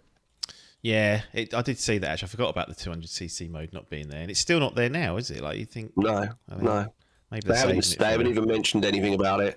I've been kind of keeping my eye out, because I think if they introduce it, I will go back and do it. I've got 3 stars on all the mirror mode stuff. Yeah. So yeah, if it does ever reappear, I'll definitely go back and have another bash at it. And 3 stars on 200cc is tough. So it gives you a reason to go back and play it. Whereas you can definitely tell they've catered to a slightly younger audience in this one as well, because like rubber banding is strong in this one, like big time. Like, you might as well not lead for most of the race. You're just going to get absolutely bummed at some point. Yeah, I mean, my boy's 4, and he will win every race on 50cc, and I literally set it to auto steer and auto accelerate, and he just holds the controller and fires the items, and he has a great time, like pretending to do whatever he wants, but it will just win the race for him on its own, and you kind of think, well, that's what Paper's playing it on. He's still struggling to get 3 stars. Yeah. So I get that's kind of what 50cc is there for, I suppose. But it feels like an amazing game, and I've easily put 100 hours into it. There was just a few bits missing that stopped it from being the best Mario Kart that we've had since 64 in my eyes. Yeah, fair enough. Still a good launch title to have, though, isn't it, for the Switch 2? I mean... Oh, unbelievable. Arguably, I don't think the Switch 2 would be doing as well as it is if this hadn't come with it at launch. Yeah, I was waiting for Donkey Kong. That was my main sort of Nintendo game. So I was a little bit peeved that they didn't both come out the same. I was sort of forced to buy Mario Kart to justify the purchase, and I had fun with it, but I didn't play it for more than 20 hours. It was like... Yeah, that's fair. I fucked around in the open world, and then... I played online for maybe 5 or 6 games, and then Yeah. Sick of it. Sick of it, mate. Next one, still in June, so June's a busy month. Well, actually, if you look at this, it's only June, October that have got games that have made it. So yeah, 2 out of 12 months utilised for the lads. And, it's June, October, but we've got Death Stranding 2, the sequel, obviously, to Death Stranding. It's Death Stranding 2 on the biatch. I played through this. I think Adkins played through it as well. It's another Kojima weird one. It is. It certainly is. It absolutely is. He's actually gone even more crazy in this one than what you might think. But because if you've played the first one, and again, playing the first one, whilst not essential, massively enhances the second one. Yeah. For 2 reasons. One, you haven't got get your head around all the weird story stuff because you've already done that in the first one. So you just accept anything at this stage. You come into 2 and you're already like, oh yeah, of course that's happening because that's the world I'm kind of playing in here. Yeah. So it does just get you over that hump.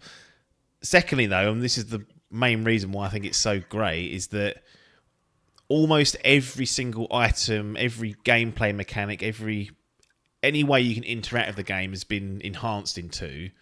Like, as a sequel, just mechanically, it's one of the best sequels I've ever even seen, because everything's been improved. Combat, Just stealth, better. exploration, traversal. Like, it's unbelievable. It almost makes the first one look really poor in comparison, but obviously that's with context of what they've managed to do here, and obviously taking feedback. Like, combat is night and day.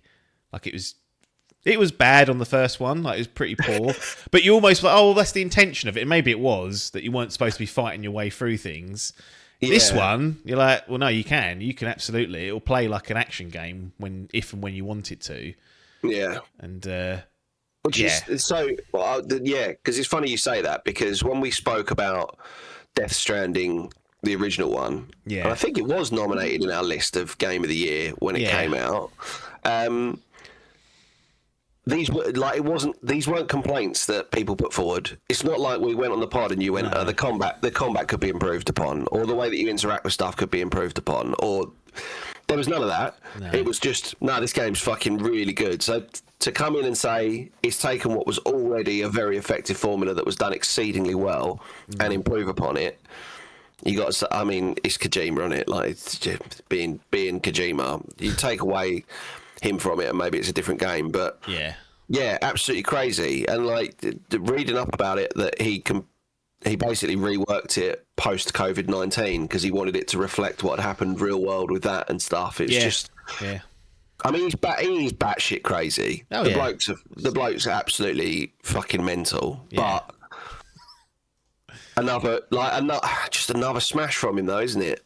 And this looked so good that Parky then went back and played Death Stranding 1. He came to me and said, what should I do? I said, well, look, I love it, but I've played the first one. I said, you'll get Death Stranding 1 for like a quarter of the price. You'll know, if you don't like Death Stranding 1, I don't think many people will like 2 unless you've got a very specific problem with the combat and like the other stuff. But I said, look, don't waste your money going full hog, day one with 2. Go back to 1. And if you like it, then, you're going to be geared up properly for 2. And by all accounts, he just got addicted to 1. And I was like, good, you're now on the path of excellence. He was so impressed with 1 that I think if he was allowed to nominate an old game for this year's Game of the Year, he would have nominated 1. He was close to nominating Death Stranding 2, knowing how good it was going to be because he enjoyed Death Stranding 1 so much, which I think is kind of... And again, Parky's not a person that plays like loads of single player games. He's an online boy for most of the time. Like EA Football Club plays a lot of that. Yeah, that's it. Or like with playing online various bits and pieces with myself. Like he's generally been a competitive gameplay kind of guy. So... And he literally finished 1, and he was like, "I need to start Death Stranding 2. I want to play this game." Like, so I told him not to. I said, "Try and give it a rest because you'll burn yourself out." I think he did. He hasn't gone to it yet. So I think you're right.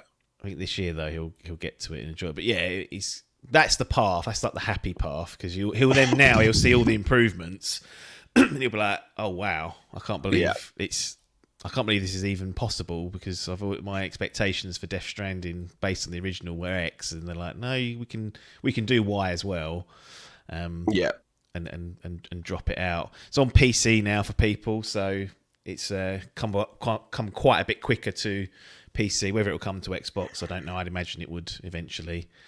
At some point or another, you feel like it will do, don't you? Yeah. The only thing that irritated me slightly about this game, and it's not even the game itself, was... All right, Death Stranding OG sitting on an 83, which isn't a disgrace. On OpenCritic, this is. We use that for our fantasy gaming league. It isn't a disgrace, but if you got that in your team, you'd be like, oh, that's a bit lower than what I was hoping for. And people were going, Walking Simulator, the idea of it's crap, it's just... Death Stranding 2 comes out, it's 90. I'm like, well, it's not that much better. Like... Death Stranding was already great. It's just that what happened was people felt they weren't allowed to praise the first one because it looked so weird. And now they've given themselves permission. I'm like, no. You weren't there. You were crapping on it. And now you want to get involved because you know it's great. It annoyed me.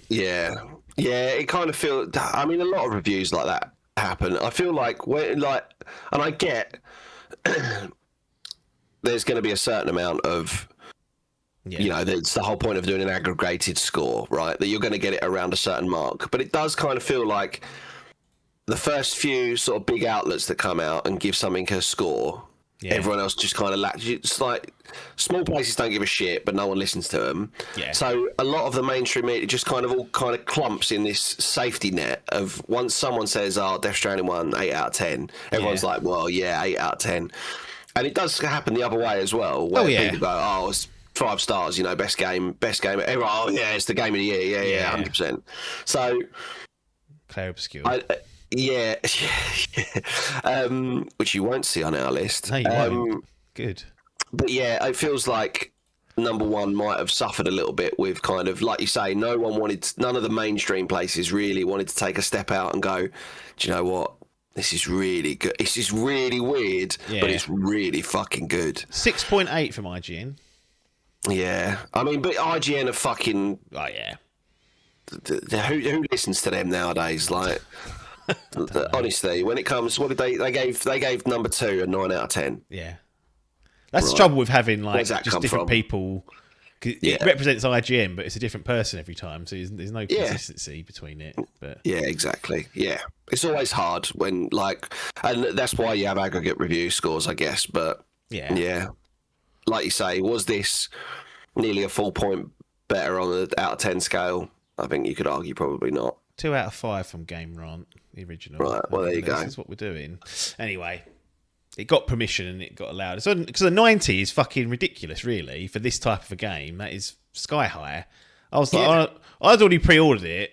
Well, actually, I waited just in case it was technically broken, but I saw this coming and I was like, well, this is ridiculous. Yeah, This game's not allowed to get that high, but broke the 90s, so yeah. It has done. It has.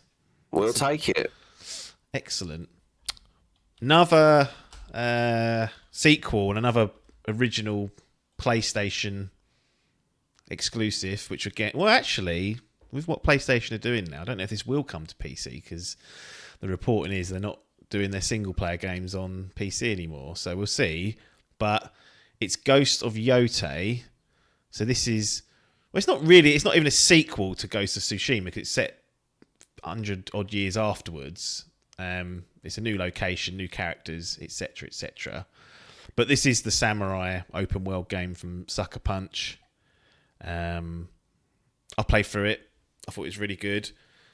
I think this is a better game than Tsushima, undoubtedly. But because I've already had Tsushima, this probably didn't feel as special, if that makes sense. Yeah.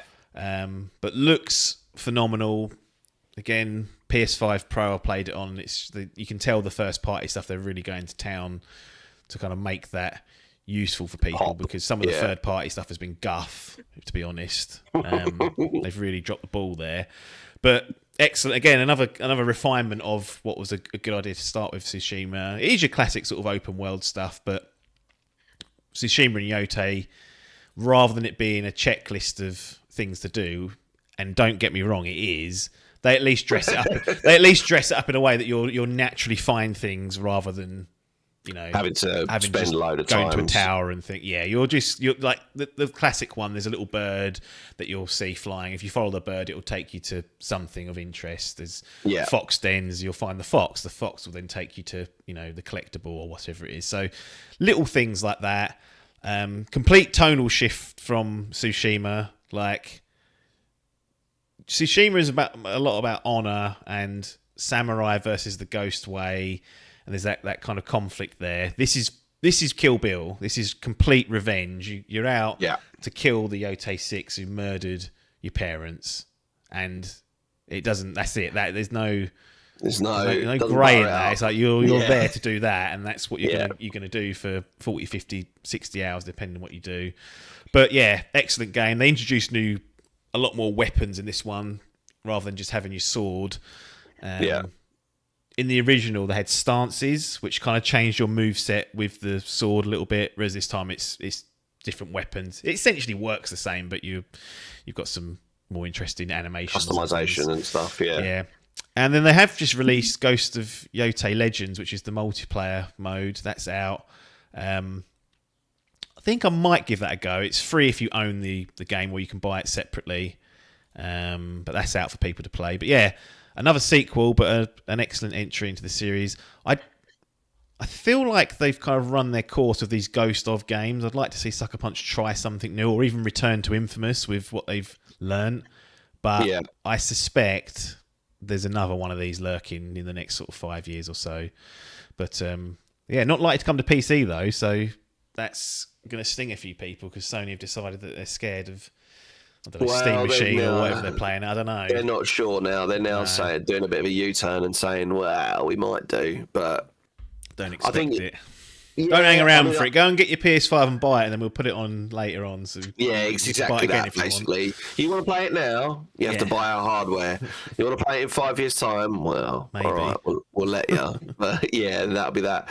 Yeah, I mean, I haven't played this. It was another one. I think I would probably enjoy it, but I could see myself having to put a lot of time into it. And to be honest, I haven't turned that PS5 on since I bought it, I don't think. No. Or my Series X. I haven't even got my Series X at the minute. I gave it to my brother to play Clair Obscur on. So he's had that for a year, basically. But yeah, if this was out on PC, I'd especially now that it's got the Legends mode for the co-op story bits and pieces, I'd be definitely tempted. But I can't imagine... I can imagine it being pretty limited in terms of it's much better on controller than it ever would be on mouse and keys. I feel like games like this that are hand-to-hand combat are quite difficult to get right on mouse and keyboard, so maybe that's a factor into it as well.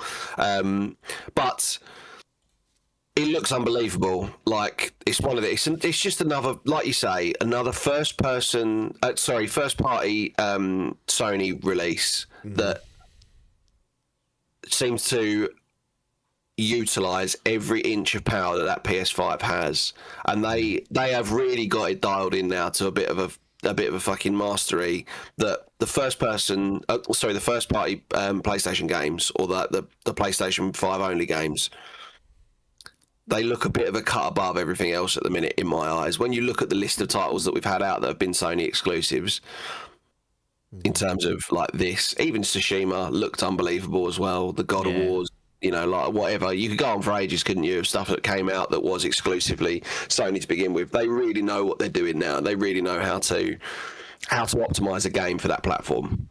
Yeah, they're so slight. There's not many of them now. Like it's not a huge list, is it? No, it's well, that's because fucking Microsoft just go, oh, we'll buy that studio. That's ours. That's ours now. Not anymore. Yeah. Sorry, they will just buy everything. They have wasted a lot of time this generation, Sony, with their live service stuff, which, for the most part, other than Helldivers, obviously Marathon is out and not died as quickly as Concord. So is that a success? I don't know. It's better than Concord, but they've fucked around. Obviously, they closed Bluepoint, who were a remake studio, and they had them working on a God of War live service game. What were you wasting time with this guy? They've squandered a lot of time. And luckily for them, Microsoft have just absolutely fucking blown it, and somehow bumbled it so badly. It's crazy. So their output hasn't actually, the volume wise, hasn't been as strong as it has been. But when they come along, they still have been pretty. They still churn out some bangers. It puts a bit more pressure on each of those games because people are waiting up to a year for them. Then it has to hit. Like it's not like it can afford to even be slightly underwhelming. I think Yote generally met what people were expecting, sitting on an 87, so it's more of what you'd expect, but it's still a good journey to go on, and be interesting to see what they're up to next. Final game. So there is only a list of 5, but this is the one I'm most interested in because I've not played it, but I've not even really seen it, if I'm honest. I've barely even looked at any gameplay of this, but all I've heard about since the back end of October is Ark Raiders. Now, you, sir, have played a fair bit of this, I think it's fair to say. Understatement. Extraction shooter is what I'm led to believe. Yeah. Multiplayer, obviously, so co-op, PvEVP, if you want it to be P. I guess most people do want it to be P when they encounter you, but talk to me about Ark Raiders, because this is absolutely, for me, other than Clair Obscur, is the story of 2025 in terms of gameplay and like mind share, and it's it is an extraction shooter. So we've seen this before.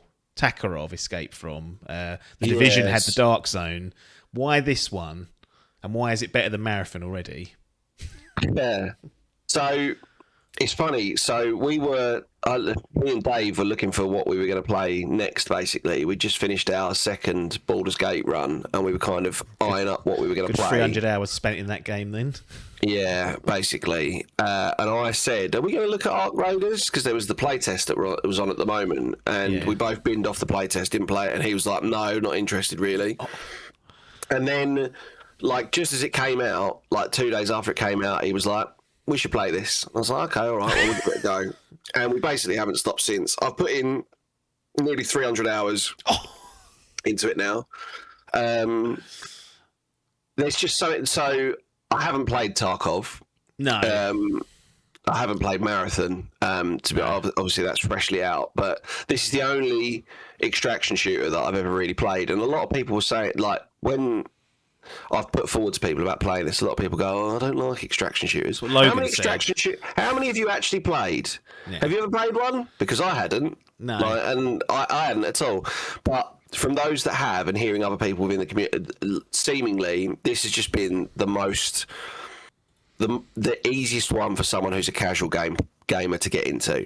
Right. So it is as it sounds. You land into an area with X amount of other people plus the environment, wander about, find stuff, and get out. It's as straightforward as that. But what this does so well is that it has. See, you've always had free kits in games and bits and pieces, but with this, you can literally load in with zero risk and come out with stuff. But if you want to take stuff in, you can fight the bigger enemies, you can kill more people, etc., etc. So there's a risk versus reward side of it it just does really well. It has another big thing with extraction shooters is at some point the loot pool across all the players swells to a certain size where everyone has just got all the gear. Yeah. So there needs to be some kind of wipe mechanic to take it away from everyone. Now, most previous extraction shooters and games have just done a forced wipe. So literally, season resets on such and such a day, and that's that. And of course, that means that the closer you get to that day, everyone starts taking in more and more stuff because you're going to lose it anyway. So you might as well just fucking go ham. Whereas with this, it does what it calls the expeditions, where basically you have to contribute a certain amount of materials to be allowed to send off your current raider, so your current character goes off into the sunset, never to be seen again, and you start the next season with a fresh character.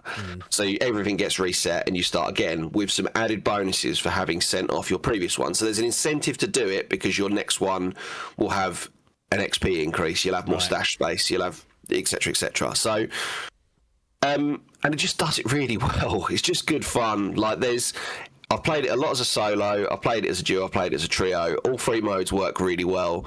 You'll find that solos is very friendly.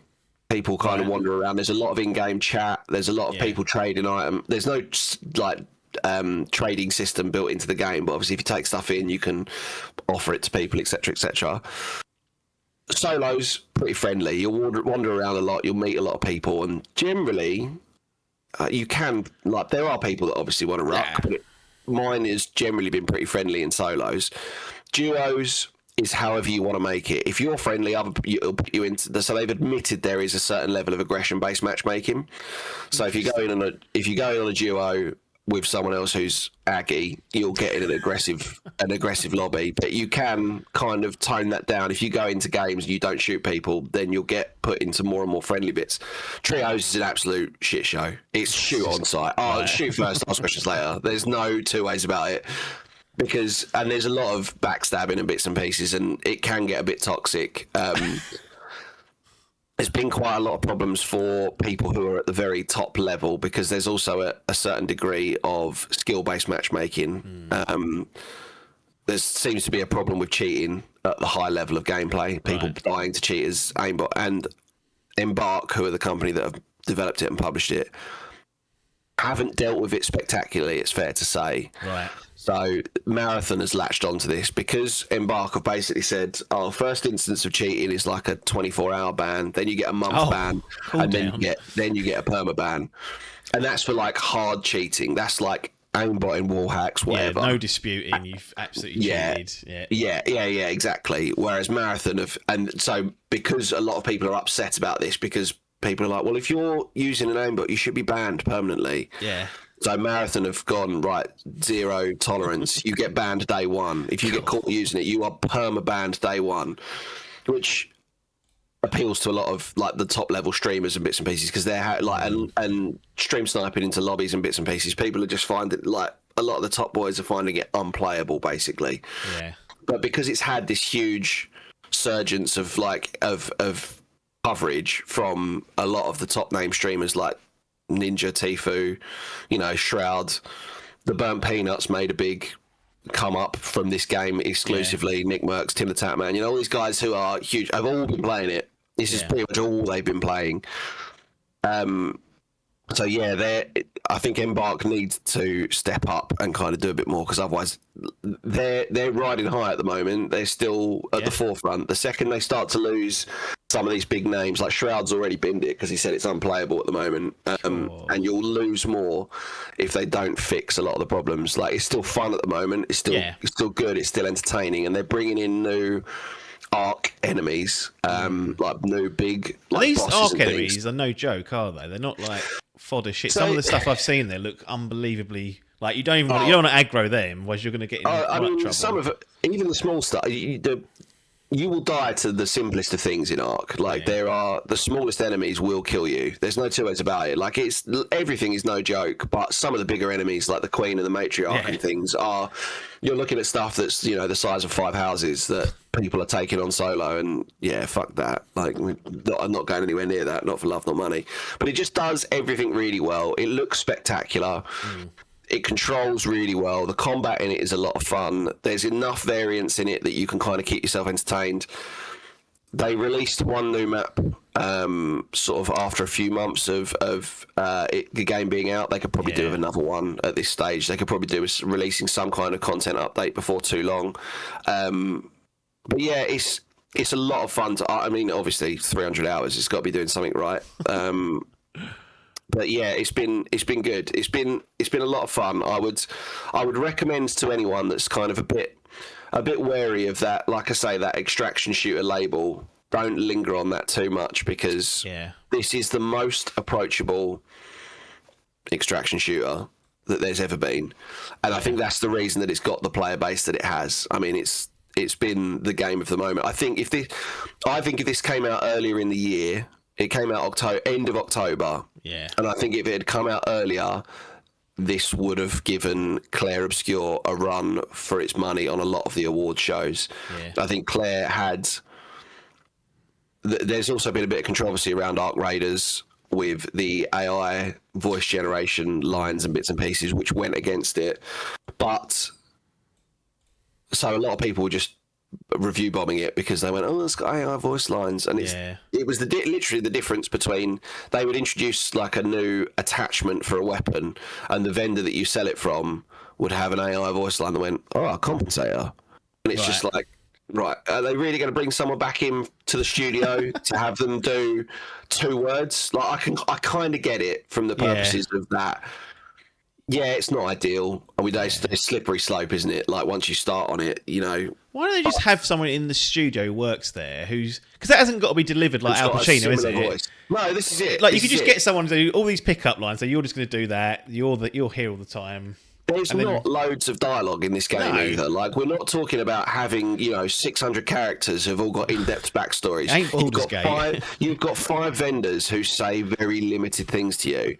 So yeah, like just get fucking the janitor from the building to come in and record the voice lines for it. Like it seems crazy that we've made such a big thing of this, but obviously that affected it in terms of review scoring and bits and pieces as well as at the award ceremonies and bits and pieces because they love all that, don't they? Heaven forbid that anything AI is involved with any of it. But it absolutely is involved in nearly every game. So I don't know. I mean, loads of Marathon came out, didn't they? And went well. A lot of the art might have been AI generated. And they nicked art from someone. Or just stolen. Exactly. So, there's... I think you're going to get it in everything now. Clair Obscure had AI asset. Yeah. It was in. It They wasn't kept that supposed quiet, to be. didn't they? Yeah, and then it was like a newspaper or something they'd use as a placeholder, quote unquote, and they forgot to remove it. Yeah, bullshit. There's fucking. I bet there's fucking loads in that. No. Because it's available, and do you know what? It's not terrible. A lot of it. No. It's hard. It's a hard sell to have some. Like I get the reason, especially even smaller companies like the ones that made Clair Obscure. Like they were not a big AAA studio. That's you know that's part of the reason why it's so, in my view, so heavily heaped praise on, because it's like they make out like there's 30 like French orphans that made it. I'm like, don't worry about the story, but that absolutely is the story of the game as well. That it was made by 30 people. Yeah, that's it. And they've done this amazing thing. I'm like, yeah, but they're not. It just grew arms and legs, that whole narrative, and that became. They were absolutely clinging on Can't to it, criticise it because it's only people. made by 30 people. I'm like, well, I'm not going down that road. It ain't made by 30 people, because I sat through the credits. There's fucking hundreds of people outsourced in this game. Hundreds and hundreds and hundreds. Yeah, get out of it. But yeah. It was easy to heap praise upon that while slagging off other bits. And like I say, I felt like Arc Raiders got a little bit dumped on critically, perhaps unfairly, because. And it's against all like the single player snobs. This is the other thing that I was getting. Like, it's not. There's no story mode to it. There's missions that you do that give you rewards, but even that, like, there's the latest set of missions that they have coming out, which I've done all of, but I'm going to tell you this: it's not a spoiler. There is no story. Yeah, it takes you through it, and it's like, oh, there's a saboteur in the ranks. You know, there's someone that's sabotaging things. So you kind of find clues and stuff and they kind of go, oh yeah, now we need you to do this to try and find it. And you get to the end of it, they don't fucking tell you. No. It doesn't tell me who it was. So I'm just like, right. What was the fucking point? Why was I tightening up all those pipe work on the fucking... I'm risking my life topside, tightening up fucking pipe work with my wrench and whatever. And the thing is, the quest line resets each time you go on the expedition. So I've got to do them all again. Yep. Fucking... And they're we just binned it off. We binned it off this time. I'm not doing the quests. I'm just going up to kill people. Fuck that. Yeah. There's no point, is there? They're going to do that with it. It's just it's such an odd one. It really is. But it's been good. It's been good fun. If someone wanted to jump in now, April 2026, what do you think the onboarding is like for? Because sometimes these games, like Destiny, for example, is infamous. Like if you're not there from day one, if you haven't got your power level up, you're struggling. You're going to struggle. Is this going to have the same problem in perhaps a year's time, or do you think they've got because of this reset that a lot of people are doing? Actually, it's not going to matter. You can jump in at any time. So. Yeah, exactly that. I think the reset is the great equalizer. There is a skill tree for characters, but yes, it's going to make a difference. But it's not such a huge gap from having a basic skill tree. And I believe they've said you go on 3 expeditions in a row, and then everything resets, even all your extra bonuses that you've got. So we're coming up to expedition number 3 now, which when we go on.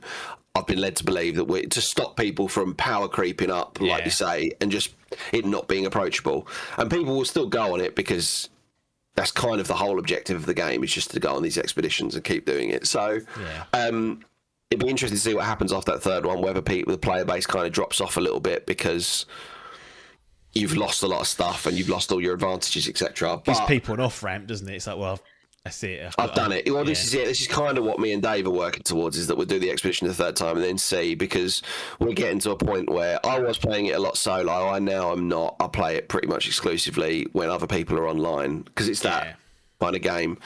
But no, in terms of new people coming in, you could walk into it tomorrow, walk into a lobby, which, for example, I was in, and I don't think you'd feel like you were at a huge disadvantage. Against those that have been playing it since launch. Yeah. It's a shallow learning curve. Yeah. You can walk into it. It is very readily approachable. Yeah. The fact that it's 3rd person as well, I think. I was expecting when I heard it, when it first came out, I was like, it's my 1st person, obviously, and I watched the video. I was like, oh no, it's 3rd person. That's interesting, because normally all this stuff is 1st person. Yeah, and I can't imagine it being first person now. Having No. played it for as much as I have, like, I don't know how it would work or how it would be. It just works well as a third person. It's also a third person, like, it doesn't have, so like the Division or Gears of War, where you have that interactable, like, press up against the wall, for example. Yeah, like a cover. It doesn't have. It has none of that. It is literally just like you are. Sometimes you'll just be awkwardly stood, like behind a rock or behind Yeah. a door, and or you'll be crouching behind something, going, "Am I actually hidden behind this or not?" Yeah. Like because you just won't know. But it just works all right. It plays well enough that things like that you can kind of overlook and are not really that worried about. Yeah. Well, that's Arc Raiders. I still haven't taken the plunge. We'll see. Come play it after this. Yeah. Come play with me and Dave, can't That'll be you? a really be a waste. It won't be a waste for Dave. That'll be any plans to be doing stuff that I should be doing won't happen. Wow, that's fine. And then I'll get annoyed. So that's the 5 games. We've got Cyberpunk 2077 Ultimate Edition on Switch 2, Mario Kart World, Death Stranding 2, Ghost of Yotei, Arc Raiders. That's the 5 that made it through. And we'll reveal the overall winner in just a bit. Thinking back to 2025 and the games and different bits and pieces that came out, was there anything that came out that you was like, I wish I'd played that, but I ran out of time? This is what I normally say is the one that got away, because we all plan to play all these games, then we play maybe half of them. Yeah, miss out on stuff. Yeah, I think to say didn't have time is probably unfair. Because yeah, right, you did. Yeah, I definitely had 300 time. hours of Arc Raiders put pay to a lot of ideas. I think it's fair to say that I probably had time to play stuff, but there are a lot of kind of notable omissions, I would say, from our list. Let's put it that way, of things that I would have. I might still go back and play, and I always do the same thing here, in that I go and look at what the top reviewed games were on OpenCritic. Yeah, Hades 2 is number 1. Yeah. I haven't played Hades 1 yet still. I own both. And I'm going to play them on Switch, I think. Yeah. So they will be a work play at some point. I kind of want to do Claire Obscure, but at the same time, I kind of don't. I kind of want to avoid the hype almost. Yeah, you want to stay out of this whole, it's a watershed. Like, you want to be away from all the noise, so you can actually just, rather because you're coming with your arms crossed, going, "Well, is it as good as what they're saying?" If you leave it a little that's while, it. It'll die. Once all the, I reckon in a few months' time that'll all be gone. People will be focused on something else. But yeah, I get why you don't want to get stuck up in that. Another one that I own but haven't played yet is Donkey Kong Bonanza. Yeah, I liked that. Split Fiction. Everyone seems to rave about. Yeah. I haven't played. It's one that I might play with my wife at some point. Kingdom Come Deliverance. Yes. I think was one that I wanted to get into. And I've again another one that I own, and I'm not saying it's necessarily going to be Game of the Year stuff, but Final Fantasy Tactics: The Invalid Chronicles, I own and I'm ready to play. Oh, and Dispatch is another one. Yeah. Dispatch, forgot about that. I know someone that's played Dispatch, and it's their game of the year. Yep. That's right up my alley. That is all this narrative stuff. So yeah, that really like that one. Kind of throwback to the Telltale style. Bits and pieces. I think that'd be one that I think both of us would probably enjoy. So yeah, that's on the list as well. And I've still got to do Dragon Quest 1 and 2. Yep. They're shorter than 3 though. Yeah, but much shorter, surely, because 3 was a fucking horror 1 and 2 show. was like Nesget, like they original Nintendo games 1 and 2, because they won't be that long. I think I've got them somewhere in this pile of shit on my desk behind me, in the Japanese originals. Yeah.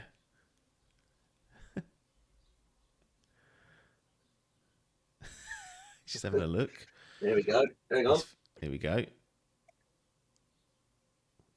Is that it? There you go. Lovely. Dragon Quest 1 and 2. 1 and 2.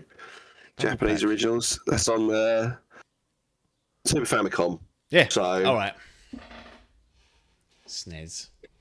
Yeah, I can't wait to not play it in that copy. Yeah, but yeah, I'll play that on Switch at some point as well. So, absolutely. what about yourself? What's been Well, what else were your top picks that haven't made this final five? Because you play a lot more than I do. A lot of the stuff a lot of stuff I played was not released in 2025. Yeah. We're just a bit slow off the mark. Yeah, Ghost of Yotei made it on. Silent Hill 2 didn't come out. Silent Hill F did.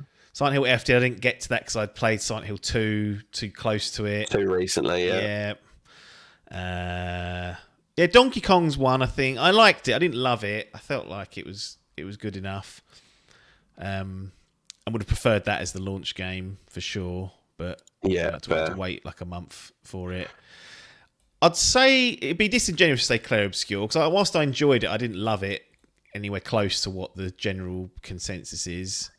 So that kind of lost out. But really, there wasn't a great deal that I'd play other than Death Stranding was just the easy winner for me. Like Death Stranding 2, it was just that was as easy as it gets. Did you play Monster Hunter Wilds? I did. I felt like that was a little bit not as good as Lackluster. it should have been. Yeah, tiny bit. I spent a lot of time in it, but it wasn't like Monster Hunter World. And that might be because it's the second time I've played that type of game. The first time does have a massive advantage, I think. Yeah, that's fair. Yeah, I don't know if there's much else really that I got through that would be on there. I definitely, if I was to say I missed something, Kingdom Come Deliverance 2 is the number one for sure. Yeah. I played the original, and that is up my alley. But basically, it was a choice between starting Baldur's Gate 3 or starting Kingdom Come Deliverance 2. Both long games. Baldur's Gate won out because it was on sale at the time. So I was like, well, let's go through that. So we work our way through that one. And yeah, I think Dispatch is absolutely on the list. That's not exactly a taxing game to get through. No, that should be a Hades couple of sessions. 2, I played the original, liked but didn't love. I would have preferred, and again, I don't know why they would care what I think, but Supergiant kind of made their name on doing a new game each time. This is the first sequel they've done. Yeah. And I was like, I liked Hades, but I didn't love it. So that was like a little, even when they announced it, I was like, I'm not really going to go darting out to get that sort of day one. But yeah, they're the sort of main ones that I think that I missed. And like I said, I didn't play a great deal of 2025 games, a handful. Some hit, some didn't. One really hit, so that's kind of where we ended up. Fair. Right. The formalities here. So I could have made this. I could have done this. Basically, I've let it be a tie because that's how the votes fell. And I didn't want to squabble between two games where it would just been arbitrary because the people that voted for Game X would stay with Game X. The people who voted for Game Y would stay with Game Y. And then the other slobs had no insight into it, so therefore their opinion wasn't valid. Can't be trusted, yeah. So it's a joint Gaming's Best of 2025, which I think, again, allows us to do whatever we want going forward. Cool. It is Ark Raiders and Death Stranding 2. The title take is two very different games. Yeah, I think we probably got the vibe from that, from the way that each of us spoke about our chosen game. Yeah. When we were discussing them, there, both quite passionate about either one of them. Both worthy. To be honest, I don't. Other than Cyberpunk, which obviously was never going to win. Yeah. But Mario Kart World or Ghosts of Yotei, I wouldn't have minded any one of them taking. We say this most years, but I wouldn't have minded any one of those taking the title. I think they all deserved a spot in the final. I'm glad that Ark has managed to take home a crown alongside Death Stranding, because, like you say, it's a tough comparison between the two of them. They are polar opposites in terms of the way that they play and the game style that they are. So yeah, nice to be able to celebrate both of them without feeling like one has missed out. Absolutely. So that's it. Gaming's Best of 2025 is Death Stranding 2 and Ark Raiders. Another year done. And I guess we'll see what 2026 holds. Early contender for me is Resident Evil Requiem. Oh. I think that's just that's the watermark. And I don't think it's unrealistic for something to beat that for me personally. I think it's good and good to great mostly. But some people are really high on it. They're like, "This is the best Resident Evil game ever." I'm like, "Look, no, Yeah. let's not Slow get silly down. about it." Slow But down. It's a very good. Have you played horror 4? game. Yeah. Are you going to play Pokopia? Yeah, I'm playing that right now. That's going to take a while though.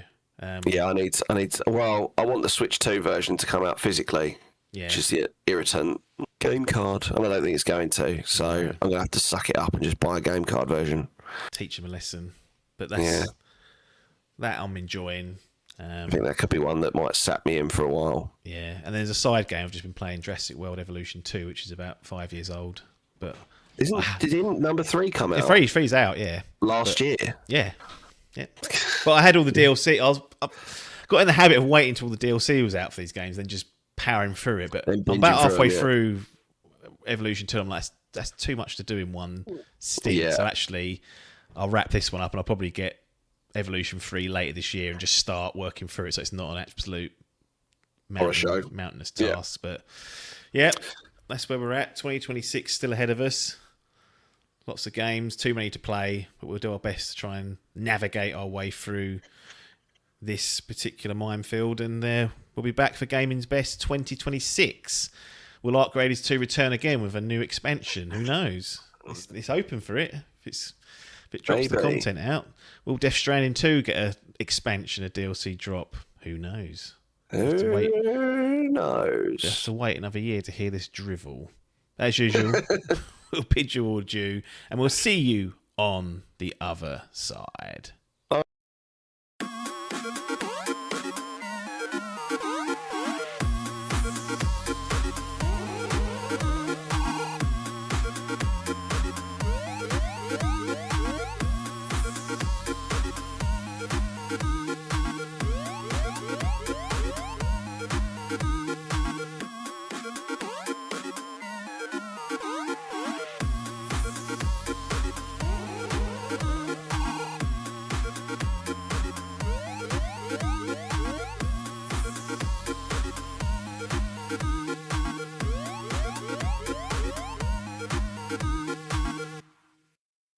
This was a Dimp Digital production.